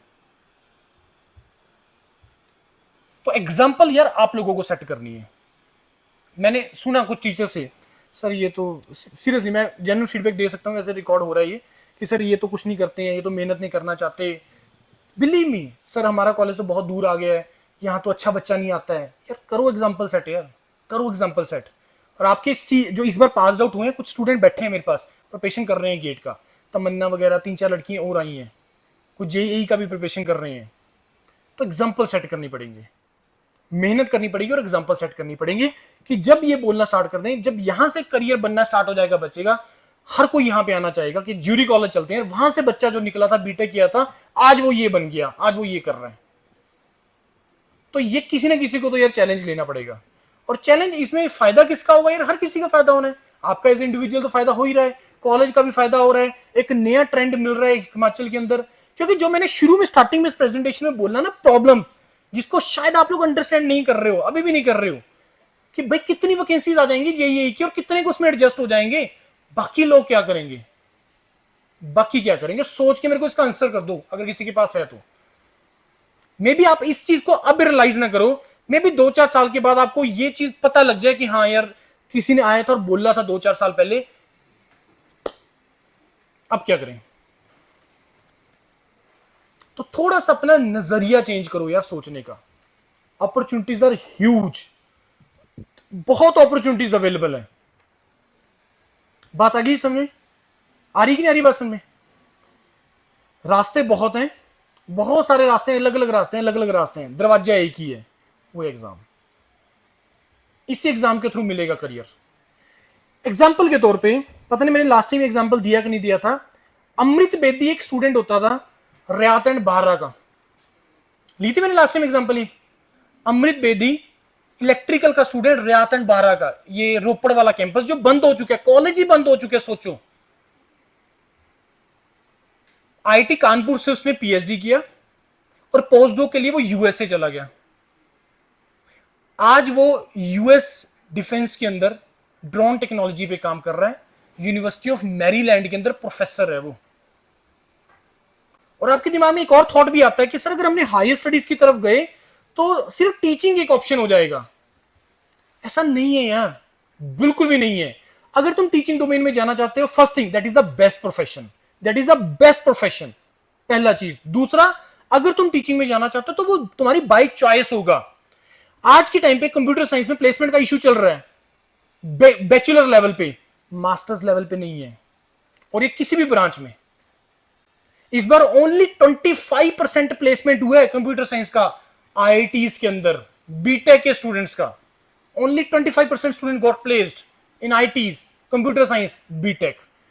रीजन ये नहीं था कि रिसेशन है, कुछ नहीं है रिसेशन सिचुएशन। इस टाइम पे क्या हो रहा है, कंप्यूटर साइंस में सबसे बड़ा ट्रबल क्या चल रहा है, you will be lucky to know this. Computer science में ट्रबल क्या है कि हर 2-3 साल के बाद टेक्नोलॉजी ड्रास्टिकली चेंज मार रही है, शिफ्ट मार रही है। कि आज से 4-5 साल पहले जो मैंने चीज को लर्न करी थी, आज वो खत्म, उसकी डिमांड ही नहीं है मार्केट के अंदर, जॉब ही नहीं है उस प्रोफाइल से रिलेटेड। क्यों? क्योंकि नई चीज आ गई है और ये होगा।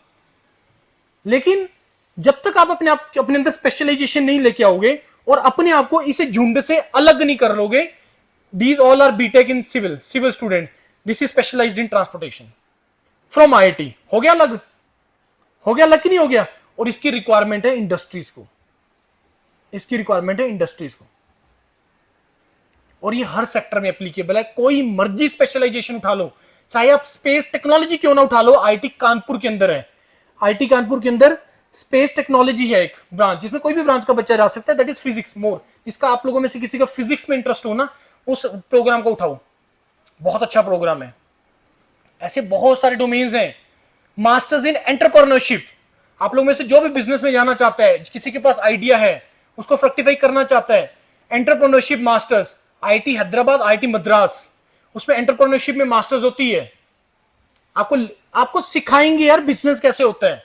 अभी आपके पास एक्सपीरियंस नहीं है कोई बिजनेस करने का, क्योंकि आइडिया होना, प्रोडक्ट होना, सोसाइटी की प्रॉब्लम सॉल्व करना वो एक चीज है, लेकिन बिजनेस कुछ और ही चीज है यार, बिजनेस कुछ और ही चीज है। मैंने आपको लास्ट टाइम बताया था एक सस्टेनेबल मॉडल, कि कोई भी ऐसा मॉडल अगर उसमें हर किसी का फायदा अगर नहीं है तो वो मॉडल फेल है। एग्जांपल बायजूस फेल हो चुका है। रीजन, क्योंकि उन्होंने जो अपने प्रोडक्ट हैं ऐसे ऐसे लोगों को बेचे हैं जिनको नीड नहीं थी, लेकिन बेच दिए क्योंकि सेल्स टीम स्ट्रांग थी, उन्होंने बेच दिए। सेल्स वाले का तो काम होता ही बेचना है, जैसे मर्जी बिकवा लो, चाहे गंजे को कंगी भी बिकवा दो, चाहे उन्हें बेच देना। ये तो बड़ी सिंपल एग्जांपल है ना सेल्स एंड उसके अंदर, सेल्स के अंदर खास करके, कि अगर किसी ने गंजे को कंगी बेच दी, वो बेस्ट सेल्स पर्सन है, वो तो बेच देना है। लेकिन देखना क्यों करेगा क्या गंजा, उसको बेच तो दिया, तो आपको क्या लगता है कि आपकी वो आगे मार्केटिंग करेगा? नहीं करेगा। मेरे पास कोई इंक्वायरी आ रहा है, मैंने उसका प्रोफाइल देख लिया, वो बोल रहा है मेरे को गेट का तैयारी करना है, अगर मेरे को लगेगा वो कर सकता है तो ही मैं उसको सजेस्ट करूंगा, नहीं मैं अदरवाइज सजेस्ट नहीं करता। उसको बोलो ये रास्ता फॉलो करो, क्योंकि अगर मैं उसको बिठा दूंगा गेट में क्लास में, उसको कुछ नहीं समझ में आएगा और वो 4 महीने के बाद छोड़ देगा और मेरे इंस्टीट्यूट का नाम खराब करेगा वो, और एक गलत मैसेज आएगा उसके थ्रू, या गेट तो बेकार है, बहुत डिफिकल्ट है, और वो ये नहीं बोलेगा कि मेरे से नहीं हुआ, वो बोलेगा डिफिकल्ट है या टीचर बेकार थे। जबकि उसी क्लास में अच्छे रैंक भी आ रहे हैं, उसी क्लास में फेलियर्स भी हो रही है, सेम क्लास के अंदर। आपकी क्लास भी लगा लो, वही टीचर पढ़ा रहे हैं, उसी टीचर के पढ़ाए हुए से बच्चे पास भी हो जाते हैं, उसी टीचर के पढ़ाए हुए से बच्चे फेल भी हो जाते हैं। तो अल्टीमेटली तो आपका एफर्ट है जो आपको रिजल्ट देगा, वो आपका अपना एफर्ट है और किसी का नहीं है, ये आपका खुद का एफर्ट है। अगली बात सुन में, अब कुछ फैक्ट्स, ये तो याद है सारी चीजें। गेट एग्जाम स्ट्रक्चर आप लोगों को पता ही है। वैलिडिटी 3rd ईयर ऑनवर्ड आप लोग दे सकते हैं, 70-30 रेशियो, ये सारी चीजें आपको पता है। कुछ चीजें मैंने इसमें ऐड किया था लास्ट टाइम भी, मैंने शायद ये नहीं था उसके अंदर, पीपीटी मैंने ऐड किया है कि why everyone should write the GATE examination. सबसे पहली चीज होती है क्रेडिबिलिटी। किसी का सीजीपीए 6.5 है, किसी का 9 है, ये उसकी कैपेबिलिटी को डिफाइन नहीं कर सकता है सीजीपीए, लेकिन ये एग्जाम करता है। किसी के क्वालिफाई किया, किसी का नहीं हुआ, जिसका हुआ कितने मार्क्स आए, ये क्रेडिबिलिटी देता है आपको। इस एग्जाम को क्वालिफाई करने का सिंपल सा मतलब ये है कि तुम्हें इंजीनियरिंग की समझ है, इसका मतलब ये है। 9 सीजीपीए लाने वाले को, अभी हम लोग आईटी धारवाड़ का मैंने एग्जांपल दिया, बिलीव मी फ्रेंड्स, थर्मोडायनेमिक्स के कितने लॉज होते हैं? मैकेनिकल स्टूडेंट्स, थर्मोडायनेमिक्स के कितने लॉज होते हैं? जल्दी बताओ, सोच लो 2 मिनट। सिविल वाले भी आंसर कर सकते हो, पढ़िए आप लोगों ने प्लस वन में फिजिक्स। कितने लॉज होते हैं थर्मोडायनेमिक्स के? बोलो, 3, 4, 2, कितने लॉज होते हैं? थर्मामीटर किस लॉ के ऊपर बेस्ड है? ये तो आंसर कर दो, तो बड़ा सिंपल है। थर्मामीटर किस लॉ के ऊपर बेस्ड है? अगर मैं पूछूंगा ना मैकेनिकल स्टूडेंट्स को ना, कोई हाथ नहीं खड़ा करेगा।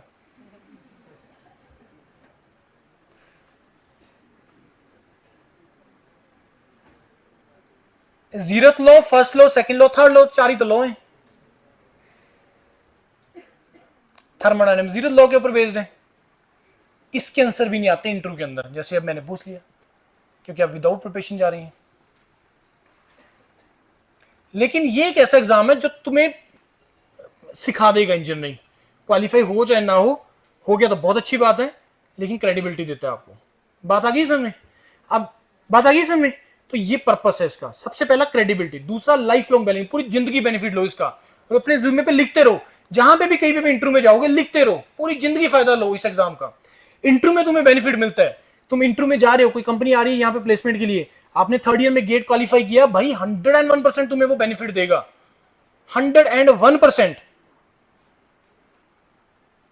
उसके बाद इंटरव्यू नहीं क्वालिफाई हुआ तो बहुत सारे और एग्जाम्स होते हैं, मैंने लास्ट टाइम भी बताए थे आपको कि बहुत सारे ऐसे एग्जाम्स होते हैं जो विदाउट गेट होते हैं, right. Without GATE Hindustan aeronautical limited without GATE लेता है, इसरो विदाउट गेट लेता है, बीआरसी विदाउट गेट दोनों लेता है, एचपीसीएल विदाउट गेट होता है, एसजेवीएनएल विदाउट गेट होता है, बीएल विदाउट गेट होता है, बीएचईएल विदाउट गेट होता है।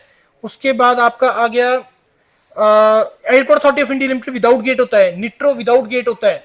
ऐसे बहुत सारे पब्लिक सेक्टर हैं जो विदाउट गेट लेते हैं, with and without GATE, right. With GATE selection criteria, GATE का एग्जाम देने, उसमें आपको मार्क्स आएंगे और उसके बेस पे आप अपने उस पब्लिक सेक्टर में अप्लाई करेंगे, और उनकी number of seats multiply by factor की किस प्रोपोर्शन में उन्होंने बुलाना है। अगर आपका उसमें मेरिट में नंबर आ गया तो इट मींस कि वो आपको नेक्स्ट राउंड के लिए कॉल करेंगे। तो अगर विद गेट के लिए पब्लिक सेक्टर में एंटर करने का क्राइटेरिया है कि पहले आपको उसकी मेरिट में आना है, उसके लिए आपको मार्क्स रिक्वायर्ड है। उसका अगला क्राइटेरिया, इंटरव्यू तो मेजॉरिटी में होता है एक्सेप्ट सीआईएल एंड एनटीपीसी, और जीडी जीटी केस स्टडी हर किसी में नहीं होता, ये public sector to public sector vary करता है। जैसे मैंने आपको बताया सेल वो सब कुछ करेगा, GD GT case study interview सब कुछ करेगा, आईओसीएल जीडी जीटी इंटरव्यू, उसके बाद PGCL power grid GD and interview, HPCL GT and interview. तो ये क्राइटेरिया है कि public PSU to PSU vary करता है। विदाउट गेट पहले रिटन एग्जाम होगा, और फिर बाकी सारी चीजें होंगी। तो ये पीएसयू टू पीएसयू वेरी करता है, और एक साल के अंदर रफली 30 to 35 प्लस एग्जाम आप लोगों के पास आते हैं। ओनली पब्लिक सेक्टर की बात कर रहा हूं मैं, ओनली पीएसयू की बात कर रहा हूं आप लोगों को मैं। तो ऐसे बहुत एग्जाम होते हैं एक साल के अंदर, और हर एग्जाम का जब नोटिफिकेशन आता है ना, उसमें एक चीज देखना होती है मेजोरिटी केस में, हर दूसरी तीसरी एडवर्टीजमेंट में आपको एक चीज लिखी मिलेगी, बैकलॉग, कि पिछले जो हमने रिक्रूटमेंट किया उसमें पूरा नहीं हो पाया, वो बैकलॉग मिलेगा आपको। इट मींस कि students are not there, capable students are not there, जो उनकी रिक्वायरमेंट है।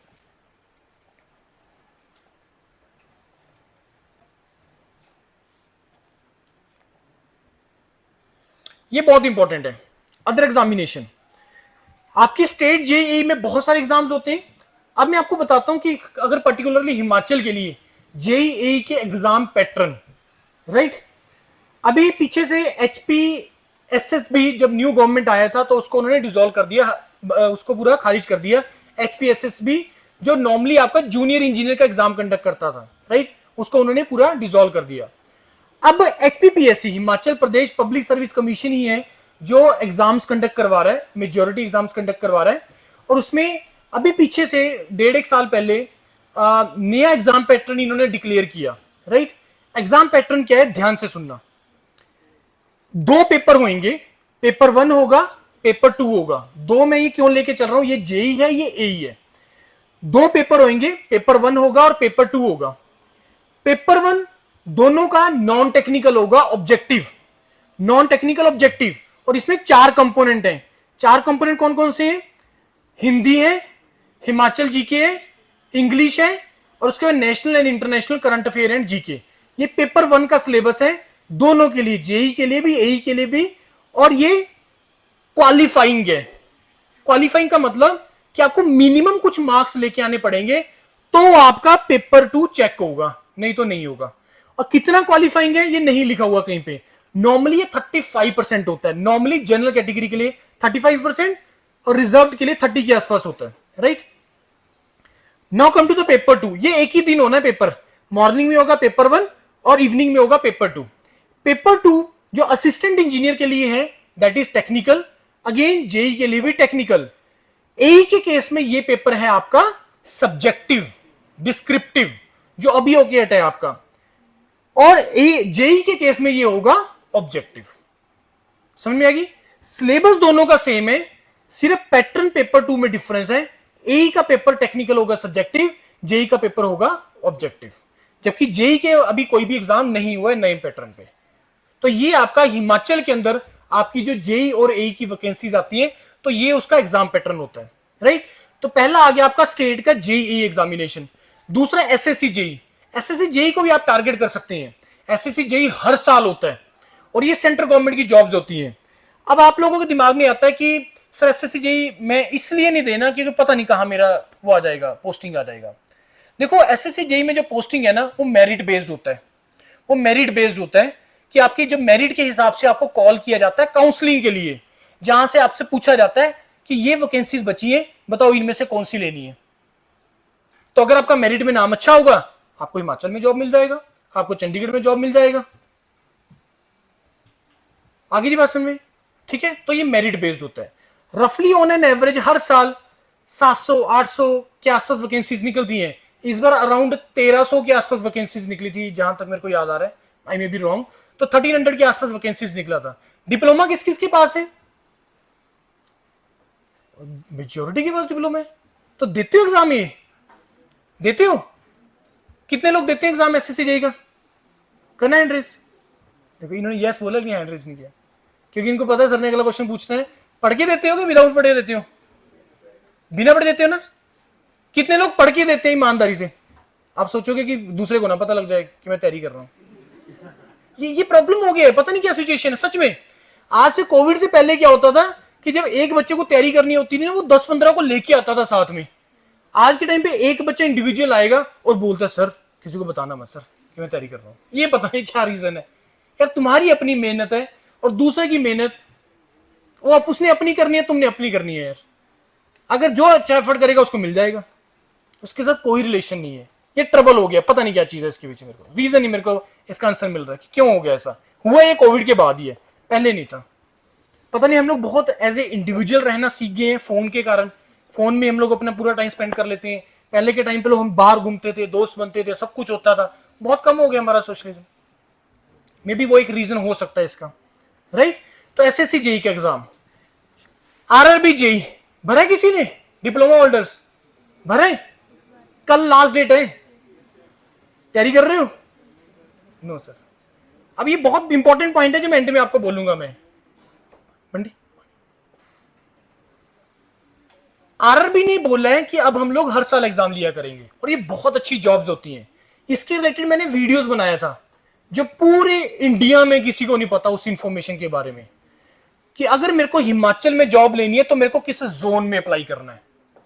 देखा था मेरा वीडियो किसी ने? ये देखा था? किस जोन में अप्लाई किया? किस किस ने अप्लाई कर दिया? किस जोन में अप्लाई किया? हाँ, हिमाचल में जॉब ही नहीं मिलना उसके बेस पे। हिमाचल में पोस्टिंग नहीं है चंडीगढ़ के बेस पे।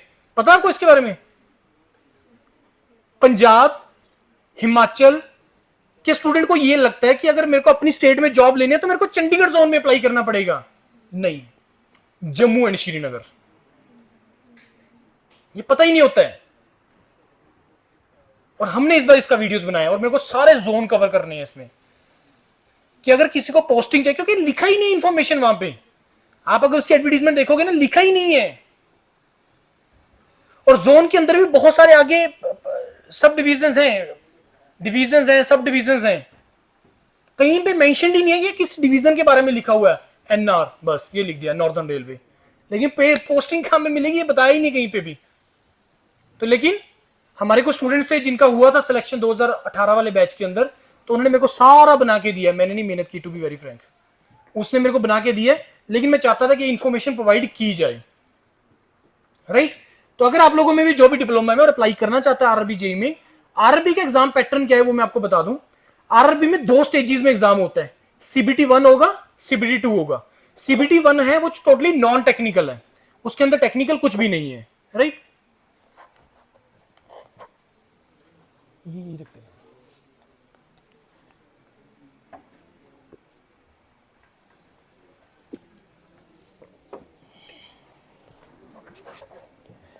सीबीडी 1 नॉन टेक्निकल है। क्या सिलेबस आएगा उसमें? क्वांट है, मतलब मैथमेटिक्स है, रीजनिंग है, और आपका जनरल स्टडीज है और जनरल साइंस है, राइट। तो ये उसका सिलेबस है सीबीडी 1 का। कंपटीशन ह्यूज, लेकिन कंपटीशन कहां पे कम हो जाता है? जब आप जोन के अकॉर्डिंगली, आपका कंपटीशन सिर्फ आपके जोन के लिए, और नॉट ओनली आपका जोन, जब आप अप्लाई करते हो इस एग्जाम के लिए तो आपको प्रेफरेंस ऑर्डर डालना होता है वहां पे। इसका भी मैंने वीडियो बनाया था कि आप अपना क्या प्रेफरेंस ऑर्डर डालो वहां पे, सो दैट कि आपको पोस्टिंग उसके हिसाब से मिले। आप चाहते हो मेरे को हिमाचल में रहना है और आपने प्रेफरेंस में डाल दिया, मान लो सपोज फॉर एग्जांपल कोई और आपका मेरिट में भी टॉप पे नाम है, तो ऑटोमेटिकली आपको वही मिलेगा। तो प्रेफरेंस ऑर्डर बहुत इंपॉर्टेंट होता है इस केस में, राइट। तो ये सीबीटी 1 जो क्वालिफाई करेगा, नॉट क्वालिफाई, जितनी नंबर ऑफ वैकेंसीज हैं उसका 10 टाइम्स या 12 टाइम्स, 10 या 12 टाइम्स जाएगा सीबीटी 2 में, जिसके अंदर नॉन टेक्निकल भी है और टेक्निकल भी है। 150 मार्क्स का है, जिसमें 100 मार्क्स का आपका आएगा टेक्निकल और 50 मार्क्स का आएगा आपका नॉन टेक्निकल, राइट। ये रहा आपका आरआरबी जेई का। Let's see senior section engineer के लिए पोस्ट आती है या नहीं आती है, राइट। उसके बाद लास्ट में आ गया central oblique state government exams for various post. बहुत ज्यादा ऐसे डिपार्टमेंट्स हैं जो हर साल निकालते हैं जहां पे इंजीनियरिंग रिक्वायरमेंट होती है और आपको पता ही नहीं होता। जिसमें से 2 डिपार्टमेंट्स हैं, 2 ऐसे ऑर्गेनाइजेशंस हैं या बॉडीज हैं, बैंकिंग सेक्टर और इंश्योरेंस सेक्टर, जिसमें आपको पता ही नहीं है। उसमें टेक्निकल ऑफिसर का रिक्वायरमेंट होता है और बहुत ह्यूज वैकेंसीज आती है उसके अंदर, ह्यूज वैकेंसीज, 50-50, 100-100, 80-80 ह्यूज वैकेंसीज आती हैं। टेक्निकल ऑफिसर का रिक्वायरमेंट होता है आपके इंश्योरेंस सेक्टर के अंदर और बैंकिंग के अंदर। अब आपके दिमाग में आएगा सर बैंकिंग में सिविल इंजीनियर जाके क्या करेगा, है ना। बैंक्स को लोन देने होते हैं ना, लोन देने होते हैं ना। अब किस फैक्टर पे वो लोन देगा, उसकी वैल्यूएशन करनी वो कौन करेगा? एक इंजीनियर ही करेगा। भाई इस बिल्डिंग का या इस पूरे कॉलेज का इंश्योरेंस करना है, मेरे को बताओ इसकी वैल्यूएशन कौन करेगा? एक नॉन इंजीनियर कर ही नहीं सकता। क्या मैकेनिकल इंजीनियर नहीं कर सकता? एक सिविल इंजीनियर करेगा। आप पढ़ते हो ना आप लोग एस्टिमेशन एंड कॉस्टिंग, पढ़ते हो ना आप लोग, तो सिविल इंजीनियर की रिक्वायरमेंट होती है। ऐसे इंश्योरेंस के अंदर भी, इंश्योरेंस सेक्टर के अंदर अगेन टेक्निकल ऑफिसर, गाड़ियों का जब एक्सीडेंट होते हैं कुछ भी होता है वहां पे मैकेनिकल इंजीनियर की रिक्वायरमेंट होती है। और मान लो भगवान ना करे बिल्डिंग है, सिविल इंजीनियर ने दे दिया, लोन दे दिया, सब कुछ हो गया, उस लोन के अगेंस्ट भी एक इंश्योरेंस होती है, उस लोन के अगेंस्ट भी एक इंश्योरेंस होती है, अगर आप लोग उसका नॉलेज हो तो। अब इंश्योरेंस भी कर दिया, उसके बाद कुछ मिसहैप हो गया, अब उसको वैल्यूएट करना कि कितना इनको दे पैसा या क्या करना है, कैसे करना है, इंजीनियर का काम है ये। इंजीनियरिंग चाहिए इसके लिए, राइट। इसके बाद आप लोगों में से अगर कोई भी बंदा इसके बाद बीटेक करने के बाद मैनेजमेंट डोमेन में जाना चाहता है, एमबीए में, तो एमबीए आपने फाइनेंस अकाउंट किया, एमबीए आपने फॉर एग्जांपल मार्केटिंग किया, एमबीए आपने मटेरियल मैनेजमेंट में किया, एमबीए आपने सप्लाई चेन मैनेजमेंट में किया, इस इन डोमेन्स के लिए भी हर पब्लिक सेक्टर में वैकेंसीज आती हैं कि BTech in any branch but MBA in this particular branch, इतनी वैकेंसीज वो आती हैं और वो विदाउट गेट होती है, उसमें गेट का कोई लेना देना नहीं है। और मेजॉरिटी केसेस में उसमें ओनली इंटरव्यू होता है, क्योंकि नंबर ऑफ स्टूडेंट बहुत कम होते हैं अप्लाई करने वाले, तो वो रिटर्न नहीं लेते हैं, डायरेक्टली इंटरव्यू होता है। लेकिन कुछ जगह होता भी है रिटर्न। एनवायरमेंट से रिलेटेड बहुत वैकेंसीज आती हैं, एनवायरमेंट से रिलेटेड बहुत। अभी पीछे से सुप्रीम कोर्ट ने भी एक वो बोला है, वर्डिक्ट दिया है कि हर स्टेट को बोला है, पोल्यूशन कंट्रोल बोर्ड को बोला है कि एनवायरमेंट से रिलेटेड जितनी भी आप लोगों के पास बैकलॉग्स हैं उसको पूरा करो, क्योंकि एनवायरमेंट एक बहुत बड़ा खतरा बनता चला जा रहा है इस वर्ल्ड के लिए, अर्थ के लिए, कि हम लोग अपने बेनिफिट्स के लिए, अपनी नीड्स के लिए एनवायरमेंट को पोल्यूट करते चले जा रहे हैं, जिससे हमारी जो आने वाली जनरेशन है उसके लिए बचने ही कुछ नहीं है। यहां पे बात आ गई समझ में?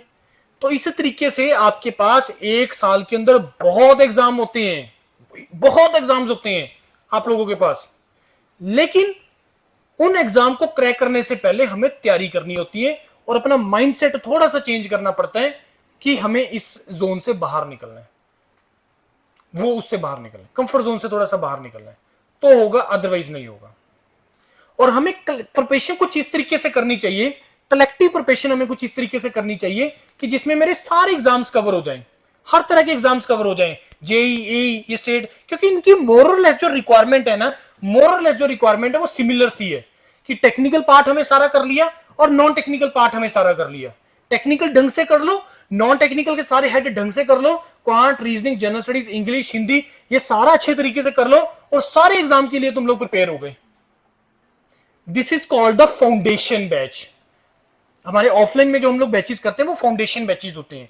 गेट इंजीनियरिंग सर्विसेज एक अलग चीज है और ये वाले जितने भी एग्जाम्स है ये अलग चीज है। ये सारे के सारे हम लोग फाउंडेशन बैच की कैटेगरी में डालते हैं, जिसमें हमने ये नहीं देखना कि जब स्ट्रेंथ ऑफ मटेरियल पढ़ाया जा रहा है तो किस पर्पस से है, नहीं, स्ट्रेंथ ऑफ मटेरियल को एज ए सब्जेक्ट पढ़ाया जाएगा कॉम्पिटिटिव पॉइंट ऑफ व्यू से। फिर उसके बाद कोई भी ऐसा एग्जाम दे लो जिसमें एक क्वेश्चन के पीछे 1 मिनट या लेस देन 1 मिनट का टाइम होता है। इन एग्जाम्स की रिक्वायरमेंट वही होती है कि एक क्वेश्चन के पीछे 1 मिनट या लेस देन 1 मिनट का टाइम। आगे की बात समझ में, राइट? तो इस तरीके से हमें प्रोसीड करना है। तो ऐसे बहुत एग्जाम्स आते हैं पूरे साल में। दूसरा चीज, आपने टारगेट लिया मेरे को हिमाचल में रहना है, ठीक है, डन, फिनिश बात। अब उसमें आई 5 वैकेंसीज। अब पहले तो नंबर ऑफ वैकेंसीज कम देख के हम लोग पढ़ते ही नहीं है, सॉरी हम लोग अप्लाई ही नहीं करते हैं, ये सोच के नंबर ऑफ वैकेंसीज कम है, सर जनरल की तो 1 सीट है, मैं जनरल से हूं, मैं तो 1 ही सीट है। फिर मैं उससे क्वेश्चन पूछता हूँ कि तेरे को कितनी चाहिए, सर मेरे को भी 1 ही चाहिए। मैं फिर रीजन क्या ना भरने का, बात आ गई समझे? अब आपका एग्जाम पहली बारी में कैसे निकल जाए, इसके लिए ये एग्जाम्स देने जरूरी होते हैं। क्यों देने जरूरी होते हैं? इसलिए जरूरी होते हैं सो दैट कि तुम्हारा मोमेंटम बना रहे। हिमाचल में आ नहीं रही, लेकिन जब आए मेरा निकल जाए, इसकी प्रोबेबिलिटी को कैसे बढ़ाओगे? अकेला पढ़ने से नहीं होता है। आपको क्या लगता है कि वर्ल्ड कप को जीतने के लिए क्या सारी टीम्स इक्वली एफर्ट नहीं मारती होंगी? मारती होंगी, नहीं मारती होंगी? बिल्कुल मारती होंगी, लेकिन लेके एक ही जाता है। अब लेकिन कौन लेके जाएगा वो उसके ऊपर डिपेंड करेगा कि पिछले 4 साल में कौन किस तरीके की क्रिकेट खेल रहा है। उसमें बहुत सारे फैक्टर्स रोल प्ले करते हैं और वो सारे फैक्टर्स जो है ना, ये सारे एग्जाम करते हैं रोल प्ले। आपको अदर एग्जाम्स देने बहुत ज्यादा जरूरी हैं सो दैट कि आपका मोमेंटम बने, आपका प्रिपरेशन होता रहे। और जिस दिन आपका कोई एग्जाम क्वालिफाई होगा, कोई भी एग्जाम, उससे तुम्हें कॉन्फिडेंस मिलेगा, उससे तुम्हें कॉन्फिडेंस मिलेगा। और वो कॉन्फिडेंस के साथ जब तुम अगले एग्जाम में जाओगे, वहां पे उसको क्रैक होने की प्रोबेबिलिटी है बढ़ जाएगी। कोई भी बड़ा टूर्नामेंट आया, उस बड़े टूर्नामेंट से पहले जो टूर्नामेंट अलग अलग चल रहे होते हैं, जो टीम उन टूर्नामेंट्स को जीत के उस मेन टूर्नामेंट में जा रही है, उसका कॉन्फिडेंस का लेवल अलग होता है। वो बोलते हैं this team is in the form, बोलते हैं ना ये चीजें, यही तो चीजें हैं, यही चीजें हैं बाकी एग्जाम देने का पर्पस। छोड़ दो, मेरे को नहीं करना आरबी, ज्वाइन ही नहीं करना, बात खत्म है। लेकिन भर तो दो यार, एग्जाम तो क्वालिफाई कर सकते हो। ज्वाइन करने के लिए थोड़ा ना कोई आपको पुश करेगा कि नहीं अब सिलेक्शन हो गया ज्वाइन करो, नहीं करेगा, डिसीजन आपका है। लेकिन वो कॉन्फिडेंस जो है ना, वो मैटर करेगा किसी भी अगले एग्जाम को या मेन आपके टारगेट एग्जाम को क्वालिफाई करने के लिए, तो वो मैटर करेगा आपको। आगे की बात समझ में? तो इस कारण से बाकी एग्जाम देने बहुत ज्यादा इंपॉर्टेंट है। प्रिपरेशन स्ट्रेटेजी मैंने आपको लास्ट टाइम भी बताया था।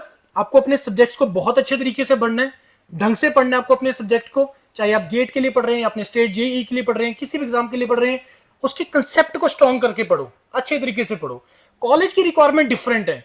कॉलेज की रिक्वायरमेंट सिर्फ लिखना है, पेज भरना, काफी हद तक, राइट, कि पेज भर दिए नंबर मिल जाएंगे, राइट। लेकिन इन एग्जाम्स में नहीं है। इसमें तो आपको सही आंसर आइडेंटिफाई करना है, निकालना जरूरी है, तभी आपको मार्क्स मिलेगा, अदरवाइज नहीं मिलेगा, राइट। तो अपने कंसेप्ट स्ट्रॉन्ग करना बहुत ज्यादा जरूरी है। दूसरा, कोई भी एग्जाम के लिए जब आप प्रिपेयर कर रहे हो, उसके प्रीवियस ईयर क्वेश्चंस का बहुत बड़ा रोल है, क्योंकि जब तक आप प्रीवियस ईयर क्वेश्चंस नहीं लगाओगे, तुम्हें पता ही नहीं चलेगा कि मेरे को अपनी प्रिपरेशन किस तरीके से करनी है। एसएससी जेईई की और आपकी अपनी स्टेट की जेईई की रिक्वायरमेंट ऑल्दो सिलेबस सेम है, लेकिन किसी ना किसी पार्ट पे आपको लगेगा कि यस, यहां पे थोड़ा सा डिफरेंस है इन एग्जाम्स के अंदर। जैसे फॉर एग्जांपल एसएससी जेईई में बिल्डिंग मटेरियल्स बहुत ज्यादा पूछ रहा है, या मटेरियल साइंस मैकेनिकल के लिए बहुत ज्यादा पूछ रहा है, लेकिन आपके स्टेट एग्जाम में मान लो उसकी वेटेज कम है, तो वहां पे उसको वेटेज आप कम दोगे। ये चीजें, ये पर्पस होता है आपको प्रीवियस ईयर क्वेश्चंस को एनालिसिस करने का। बिल्डिंग मटेरियल एसएससी जेईई में, आपकी स्टेट जेईई में बहुत बड़ा वेटेज है, लेकिन गेट के अंदर 1-2 नंबर का आता है, वहां पे चाहे छोड़ दो सब्जेक्ट, कोई फर्क ही नहीं पड़ेगा उससे। आगे की बात समझ। तो ये प्रीवियस ईयर पेपर का क्वेश्चंस का एनालिसिस करना बहुत ज्यादा इंपॉर्टेंट होता है। फिर रेलेवेंट प्रैक्टिस क्वेश्चंस, कि जिस एग्जाम के लिए तुम प्रिपेयर कर रहे हो उसके हिसाब से रेलेवेंट क्वेश्चन प्रैक्टिस होना बहुत ज्यादा इंपॉर्टेंट है। और ये जो मैंने लास्ट में लिखा है ना, ये बहुत इंपॉर्टेंट है, यूटिलाइज इंटर्नशिप पीरियड, कि जब आपका 6 महीने आएंगे ना, जनवरी से लेके मई जून तक, उसको यूटिलाइज करना है ढंग से। मैं ये नहीं बोल रहा कि ट्रेनिंग में मत जाओ, मैं नहीं बोल रहा हूं ये, लेकिन उस 6 महीने को प्रॉपर यूटिलाइज करो। कहीं ऐसी जगह पे लगवाओ, दो तीन चीजें हो सकती हैं कि हफ्ते में एक दिन गए और एक दिन जाके पूरे हफ्ते का पूरा हमें सीख लिया। वहां पे इंटर्नशिप में जरूरी है जाना, जरूरी जाना, और लर्न करना जरूरी है, जाना नहीं मैं बोलूंगा, लर्न करना जरूरी है। लेकिन स्ट्रेटेजी इस तरीके से करो कि चंडीगढ़ में कहीं पे लगवा लिया, साथ में प्रिपरेशन भी हम लोग कर रहे हैं, क्योंकि 6 महीने बहुत बड़ा वो होता है टाइम, उसमें आप लोग 50, 60, 70% तक अपना प्रिपरेशन कर सकते हो। तो ऐसे केस में क्या करना है कि हम लोग हफ्ते में उनसे बात कर लिया कि भाई सर मैं हफ्ते में एक ही दिन आऊंगा, क्लियरली बात करो कि मेरे को प्रिपरेशन करना है, कोई मना नहीं करेगा। अगर कोई मना करेगा तो दूसरे के पास चला जाओ। हफ्ते में गए, एक दिन गए और एक दिन पूरे हफ्ते का लर्न कर लिया, ये करना है बस। और इस टाइम को यूटिलाइज करो, क्योंकि ये जो 6 महीने ना, आपके ऊपर कोई प्रेशर नहीं है। इस टाइम पे कॉलेज में आपके पास प्रेशर है, एमएसटीज आ गए, सेशनल्स आ गए, फाइनल एग्जाम आ गया, प्रोजेक्ट सबमिट करने हैं, फाइलें सबमिट करने हैं, असाइनमेंट्स देनी है, बहुत सारी चीजें हैं। लेकिन उस टाइम पे ऐसा कुछ नहीं है। एक मिड टर्म प्रेजेंटेशन होती है शायद, एक एंड में होती है, 2 बार होती है ना प्रेजेंटेशन आपकी ट्रेनिंग के दौरान। हाँ, पता है प्रोसीजर? हाँ, तो शायद 2 बार ही होती है, मेजोरिटी कॉलेजेस में 2 बार ही होती है। एक 3 महीने के बाद होगा, कर लोगे तो उसकी प्रेजेंटेशन बनाने के लिए आप आराम से 2, 4, 5, 10 दिन गए, उस इंडस्ट्री में आप लर्न कर सकते हो। आगे की बात सुन में, क्यों इस ट्रेनिंग का इंपॉर्टेंस है, इंटर्नशिप का इंपॉर्टेंस है? इसलिए इंपॉर्टेंस है क्योंकि जब भी आप कहीं पे इंटरव्यू के लिए जाओगे, वो इसके बारे में पूछेगा आपसे।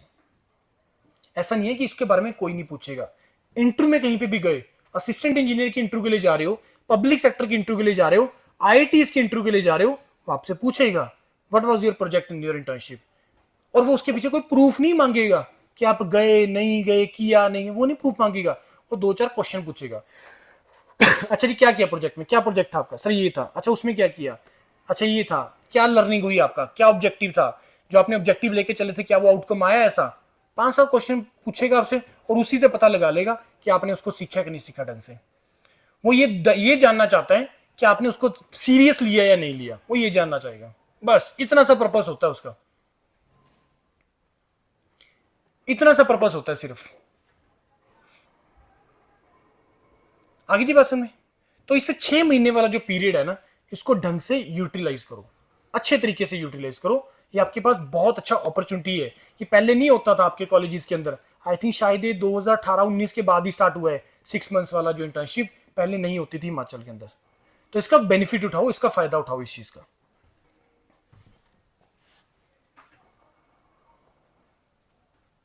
आई थिंक यूट्यूब चैनल से तो सारे जुड़े हुए हैं, यस और नो? करना चाहते हो कुछ स्कैन इसको? आई थिंक सभी के पास है, मैं दोबारा से लिंक शेयर कर दूंगा उसमें। अब मेरे को दिखाने हैं आपको कुछ इस बार के स्टैटिस्टिक्स।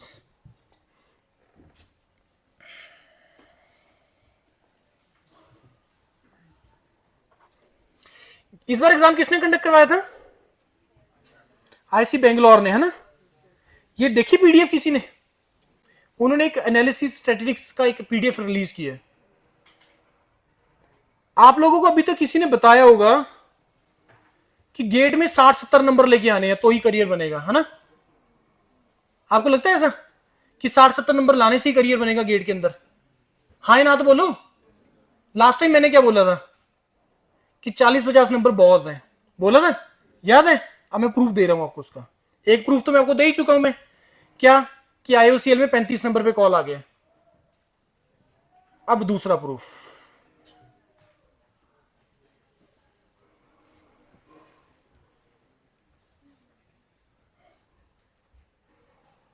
क्या लिखा हुआ, हेडिंग पढ़ना।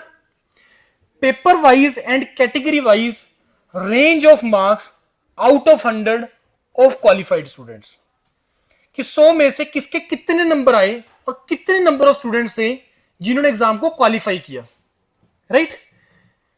नाउ सबसे पहले हम ओपन करते हैं सिविल को।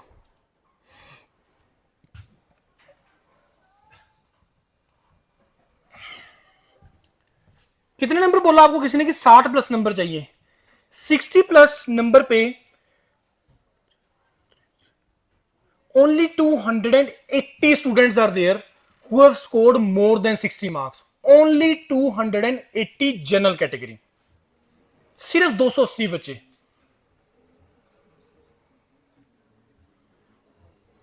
पचास प्लस 700 बच्चे। Only 700 students who have scored more than 50 marks in GATE exam in civil branch general category, right. General EWS 50 plus marks only 220 students, only 220 students general EWS. आप लोग अपनी कैटेगरी के हिसाब से देख लेना। मैंने इसका एक वीडियो भी बना के डाला था कि आपको पब्लिक सेक्टर से कितने नंबर पे कॉल आ जाएगा। इसी वीडियो में इसको यही एक्सप्लेन किया, अगर किसी ने देखा तो, सिविल ब्रांच के लिए, मैकेनिकल के लिए। ओबीसी, ओबीसी में कंपटीशन बहुत हो रहा है। ओबीसी में ह्यूज कंपटीशन है, नंबर ऑफ स्टूडेंट्स ओबीसी में सबसे ज्यादा है किसी ब्रांच के अंदर, राइट। उसके बाद रिजर्व की बात करें तो 50 प्लस पे तो 8 3 11 120 बच्चे। एसटी के अंदर आपके पास 50 60 70 75 के आसपास, ओनली 75। ये मैंने नंबर टारगेट जो बोला है ना 50 प्लस, ये पीएसयू की कॉल है, जबकि आईयूसीएल में तो 43 मार्क्स पे कॉल आ गया है जनरल कैटेगरी। रिजर्व की तो मैं बात ही नहीं कर रहा। आईयूसीएल आ रही है बात, नहीं आ रही समझ में? ये सिविल ब्रांच है। और दूसरा, ये तो पीएसयू है, हायर स्टडीज के लिए जाना है तो कोई भी बच्चा हो इसमें, कितने मर्जी मार्क्स हो, विल गेट अ कॉल। अब इसमें एक और एनालिसिस जो है, कितने परसेंटेज ऑफ स्टूडेंट्स ऐसे हैं जिसके मार्क्स 30 से कम है? अराउंड 70%। अराउंड 70% स्टूडेंट ऐसे हैं जिनके मार्क्स 30 से लेस हैं, जो क्वालिफाई किए, जो क्वालिफाई किए। कर लो कैलकुलेशन, 30 से लेस ये रहा, 5 10 11 11.5 12,000, 12,000। और उधर की तरफ टोटल कर लो कितने। समझ में आ गई बात? समझ में आ रही नहीं बात? That is the reason why I am just telling you यार। इसी कारण से मैं बोल रहा हूं 40 45 50 number more than sufficient to make career through this GATE exam. बहुत आसान है। और ये नंबर पहले नहीं होता था, ये फिगर पहले नहीं थी। कोई टाइम था 2016 17 18 के आसपास, जब मिनिमम सिविल के स्टूडेंट को या मैकेनिकल के स्टूडेंट को अगर पब्लिक सेक्टर से कॉल चाहिए तो कम से कम 70 प्लस मार्क्स लेने पड़ते थे, 70 प्लस मार्क्स। और उस टाइम पे नंबर ऑफ सीट्स भी कम होती थी। अब तो नंबर ऑफ सीट्स बहुत ज्यादा हो रही हैं, बढ़ती चली जा रही हैं। नई नई ब्रांचेस आईटीज में ओपन होती चली जा रही है, जो पहले नहीं होता था। समझ में आ गई बात? तो ये एक एनालिसिस। दूसरा, now come to the mechanical. EC electrical आपके फ्रेंड्स हो ना, उनको वीडियो शेयर कर देना। बहुत आसान हो गया है ही नहीं बच्चा। ईसी इलेक्ट्रिकल में तो बच्चे ही नहीं है भाई। ये देखो 50 प्लस मार्क्स पे कितना बच्चा है? 150, ओनली 150। ये देख लो जनरल ईडब्ल्यूएस में 50 प्लस मार्क्स पे 30 बच्चे हैं, ओनली 30 स्टूडेंट्स इलेक्ट्रिकल। और क्या चाहिए इससे ज्यादा? इतना आसान कभी नहीं था इंजीनियरिंग के अंदर करियर बनाना। ये गेट एग्जाम की बात हो रही है, और ये अगले 2-3 साल ही रहेगा। इसके बाद टोटली ट्रेंड चेंज हो जाएगा। कंप्यूटर साइंस में तो चेंज हो चुका है। कंप्यूटर साइंस का देखना इसका स्टैट्स उठा के। कंप्यूटर साइंस में इस बार जो नंबर ऑफ स्टूडेंट्स ने पेपर लिखा है वो पिछले साल से डायरेक्टली डबल हो गई। 1.5 लाख के आसपास बच्चों ने पेपर लिखा है, क्योंकि जॉब नहीं लगी बच्चों की, जॉब्स नहीं लगी। और दूसरा, वो कंप्यूटर साइंस से शिफ्ट करके मैनेजमेंट डोमेन में या इंटरडिसिप्लिनरी डोमेन में जाना चाह रहे हैं, क्योंकि उनको देख लिया कंप्यूटर साइंस में अब फ्यूचर उस तरीके से नहीं है कि एक चीज लर्न की, कोडिंग लर्न किया या डाटा साइंस में एक्सपर्टीज की और उससे मैं अपनी जिंदगी निकाल लूंगा। कंप्यूटर साइंस में वो नहीं है। अब मैकेनिकल सिविल में आज भी हम लोग जो है वही स्टैंडर्ड बुक्स पढ़ रहे हैं, पुरानी 60-70s वाली, वही चीजें पढ़ रहे हैं कि नहीं पढ़ रहे हैं? वही पढ़ रहे हैं। लेकिन कंप्यूटर साइंस में तो डेली न्यू बुक आ रहे हैं, डेली न्यू बुक आ रहे हैं, नई टेक्नोलॉजी आ रही है। आ रही कि नहीं आ रही समझ में? ये क्या हो गया? मैकेनिकल वाला तो वैसे भी किस्मत, इसका मैं कुछ नहीं कर सकता, पर इतना जरूर है, मैं आपको फिगर्स बता देता हूं लैपटॉप ओपन करके। जितना सिविल के स्टूडेंट इससे आधे हैं मैकेनिकल में, इससे आधे हैं। बड़ी देखें लैपटॉप मैकेनिकल के बता देता हूं मैं फिगर्स, लेकिन ये चीजें अवेलेबल है नेट पे। लेकिन देखा था किसी ने, आप लोगों में से है सच में बताना, किसी ने देखे थे स्टैट्स? देखे थे किसी ने? आप पता लगा पता? विद प्रूफ है, इससे ऊपर और मैं कुछ नहीं कर सकता, इससे ऊपर मेरे पास और कोई तरीका नहीं है मोटिवेट करने का। और अगर आप हायर स्टडीज टारगेट करोगे, टॉप 10-12 आईटी टारगेट लेके चलना है। आईटी मंडी मत टारगेट करना, बिलीव मी। डायरेक्टली एडमिशन दे रहा है वो हिमाचल के स्टूडेंट्स को, मत जाना। आपको लगेगा, आपको ये लगे, मतलब वो लगेगा शौक कि सर आप अभी तो आईटी की बात कर रहे हो कि जाना है वहां पे जाओ, तो हमें एडमिशन मिल रहा है तो हम क्यों ना जाएं। फिर वही चीज मैं बोलूंगा कि जो चीज आसानी से मिल रही है, बिना मेहनत के मिल रही है, नहीं होगी अच्छी हो। मैं ये नहीं बोल रहा आईटी मंडी खराब है, कुछ भी ऐसा वैसा, लेकिन मैं ये चाहता हूं कि आप उस प्रोसेस से निकलो, चाहे finally IT Mandi he join कर लो, लेकिन आपको इस प्रोसेस से निकलना जरूरी है, क्योंकि इससे बहुत ज्यादा लर्निंग होगा आपका। वो मैटर करता है, प्रोसेस मैटर करता है, रिजल्ट मैटर नहीं करते हैं। मैकेनिकल के अंदर 50+ स्टूडेंट जिन्होंने स्कोर किया है, 400, 500, 600, 600 स्टूडेंट्स मैकेनिकल में जनरल कैटेगरी।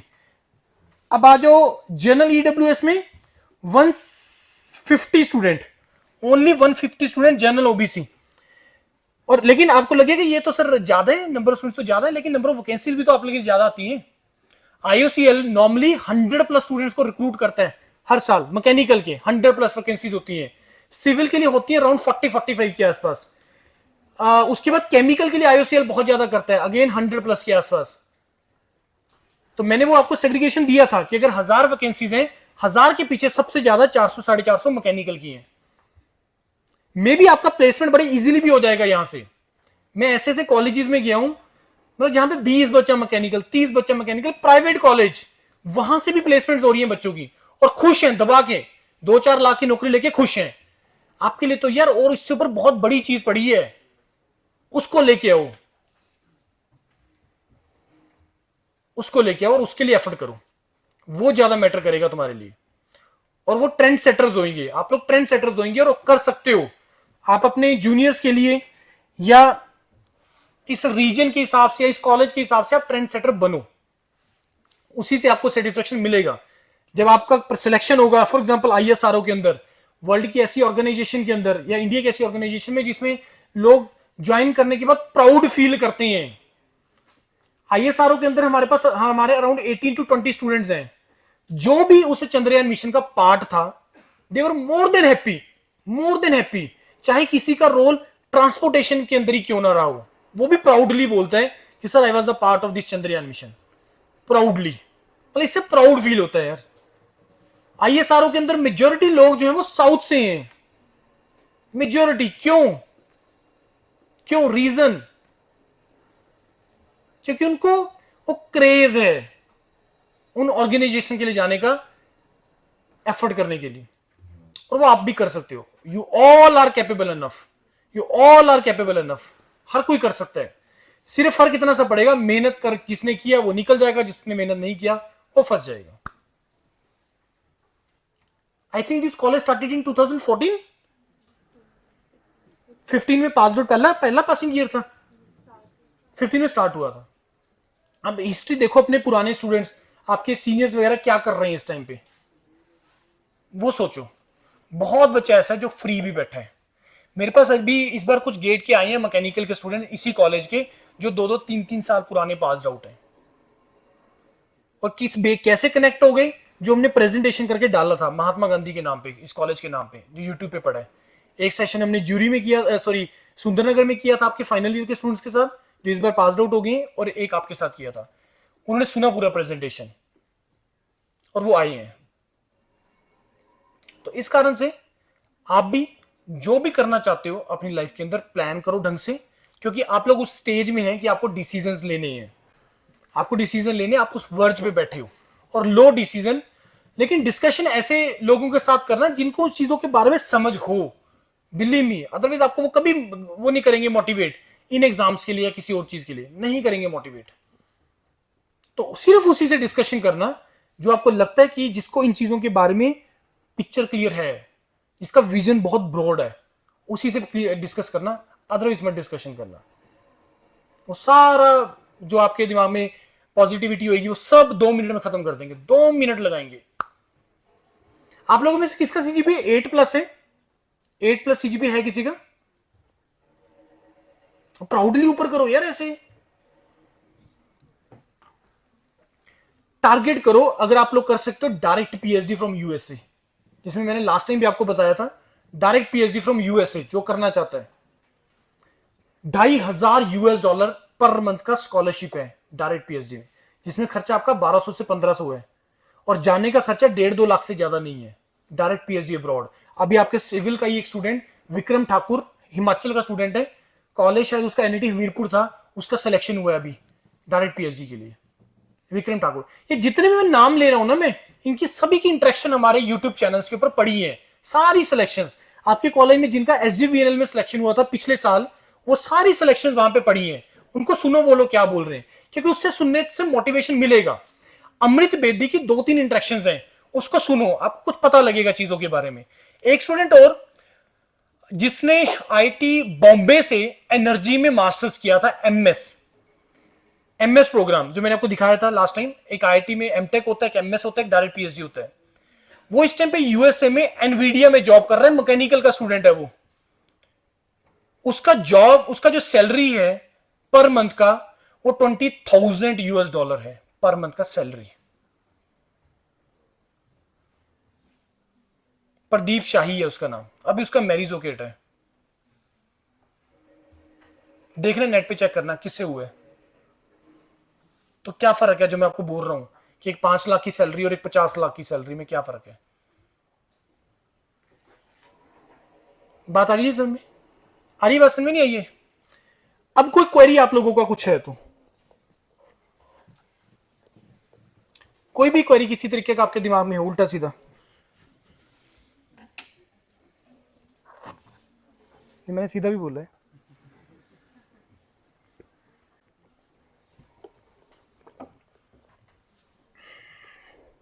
प्लान कर लिया आप लोगों ने क्या करना है बीटेक के बाद?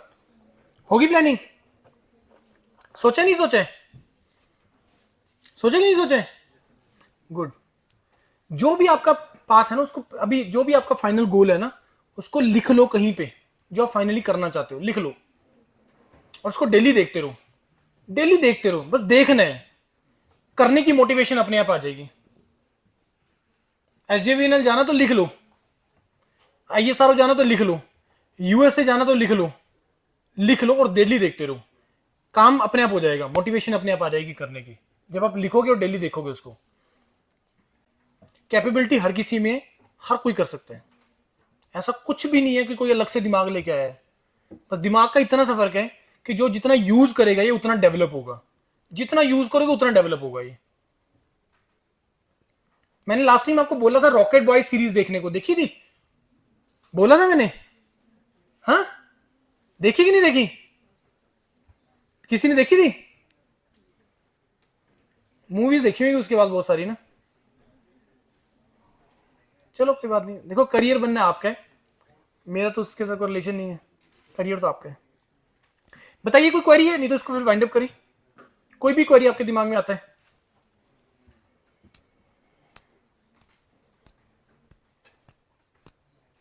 आप लोग कहाँ से हैं, मतलब हिमाचल रीजन में कहाँ कहाँ से हैं ज्यादा बच्चे, स्टूडेंट्स कहाँ से हैं यहाँ पे? मंडी से? अच्छा, मंडी से फिर रास्ता कौन सा पड़ता है? ये जो पीछे की तरफ जाता है? नहीं, एक पिछली बार हम लोग सुंदरनगर के पीछे से आए थे, पीछे पीछे सिंगल रोड है जो, वही वाला ना? हाँ वही जाता है ना, और सुंदरनगर निकलता है फिर वहां से मंडी जाते हैं, ऐसे ही वो रास्ता है वही है। और कहां से हैं आप लोग? मेजोरिटी मंडी से और बिलासपुर से भी हैं और हमीरपुर से भी है, ऊना वगैरह से, कांगड़ा वगैरह से है, सभी से ही, मतलब हर साइड से ही है ज्यादातर। इधर अपर हिमाचल से, काजा वगैरह इस साइड है, अपर से, किन्नौर वगैरह से। ठीक है, चलो ठीक है, एंड कर दे इस प्रेजेंटेशन को। बाकी आप लोग जुड़े रहिए। अभी आप लोगों में से जिसने अटेंडेंस दिया है, मतलब जो लोग नहीं है उन ग्रुप्स के अंदर, उसके अंदर मैं ऐड कर दूंगा आप लोगों को। और इन्फॉर्मेशन जरूरी, देखो ऐसी प्रेजेंटेशन करने का आपको जरूर एक बार मोटिवेशन तो मिलता है, लेकिन जब तक आप करना नहीं स्टार्ट करोगे उसका कोई फायदा नहीं होगा। राइट, करना स्टार्ट करो, डिसीजन लो और उसको लिखो कहीं पे, और ऐसे पर्सन से डिस्कस करना जो जो आपको सही गाइड कर सके। अपना ग्रुप बनाओ, 2 4 5 10 लोग आपस में ग्रुप बनाओ, टारगेट लो और उसको करना स्टार्ट करो। Opportunities are huge. और इन जितने भी चैनल्स हैं हमारे, चाहे इंजीनियर्स करियर पॉइंट पे ज्यादा इंफॉर्मेशन आपको मिलेगी आपकी स्टेट से रिलेटेड या गेट से रिलेटेड। यूरोपीडिया प्लेटफॉर्म पे जो आपको ज्यादा इंफॉर्मेशन मिलेगी वो नेशनल एग्जाम से रिलेटेड या ग्लोबल से रिलेटेड ज्यादा मिलेगी। लास्ट टाइम तक हमने इंजीनियर्स करियर पॉइंट को इतना नहीं ग्रो करवाया था, अब ये धीरे धीरे ग्रो कर रहा है। यूरोपीडिया पे तो है अभी 263 क्रॉस कर गया है शायद के सब्सक्राइबर्स, इसमें भी अराउंड 8000 के आसपास होने वाले हैं। लेकिन क्योंकि इसको मैंने जो रखा है ओनली हिमाचल के स्टूडेंट्स के लिए, पंजाब, जम्मू एंड कश्मीर और हरियाणा, इन 4 स्टेट्स के लिए मैंने इस चैनल को रखा है। और गेट से रिलेटेड इंफॉर्मेशन और कोई भी ऐसी इंफॉर्मेशन जो आप लोगों के लिए रिक्वायर्ड है, स्पेशली इन 4 स्टेट्स के लिए, आप देखना उसमें सुनोगे तो मैं क्लियरली इन 4 स्टेट्स का नाम बोलता हूं कि आप लोग थोड़ा सा मोटिवेट हो, थोड़ा सा अपने कंफर्ट जोन से बाहर निकलें और करें, एफर्ट करें। ऐसा नहीं होना चाहिए कि ओनली हर जगह पे आप लोगों को मिड से ही यूपी, बिहार या मध्य प्रदेश के बच्चे मिल रहे हैं या ओनली साउथ के बच्चे मिल रहे हैं। ऐसा नहीं होना चाहिए यार, आप भी फैलो जितना ज्यादा हो सकता है, और हर कोई कर सकता है। कोई भी ऐसा चीज उसमें खास नहीं है जो आप लोगों में ना हो। राइट, बाकी कोई डाउट आता है तो आप लोग मेरे को कॉल कर सकते हैं, मेरा नंबर अवेलेबल है ग्रुप्स में भी, और इन प्लेटफॉर्म्स के ऊपर भी मेरा ही नंबर है, तो आप लोग मेरे को कॉल करके डिस्कस कर सकते हैं। चंडीगढ़ कोई ज्यादा दूर नहीं है, यहाँ से तो दूर है, अदरवाइज अब तो सुंदरनगर मंडी वाली साइड से तो बहुत नजदीक हो गया है। तो आप लोग कभी चंडीगढ़ विजिट करना चाहें तो मेरे को एक दिन पहले कॉल करके टाइम फिक्स करके आप लोग आओ, विजिट करो, और अपने थोड़ा सा अगेन फिर से वही कि कंफर्ट जोन से बाहर निकल के अपना प्रिपरेशन करना स्टार्ट करो। बिलीव मी फ्रेंड्स, एग्जाम या जो ये स्टडीज है ना, ये जो पढ़ाई है, ये इसके थ्रू करियर बनाना सबसे ज्यादा आसान है। इसके थ्रू करियर बनाना सबसे ज्यादा आसान है, और खास करके इंजीनियरिंग वर्ल्ड में तो इस आज की सिचुएशन के हिसाब से और भी ज्यादा आसान हो गया। मैंने आपको विद प्रूफ आप लोगों को चीजें दिखाई हैं। राइट, चलो ठीक है यार, thank you and all the best to all of you.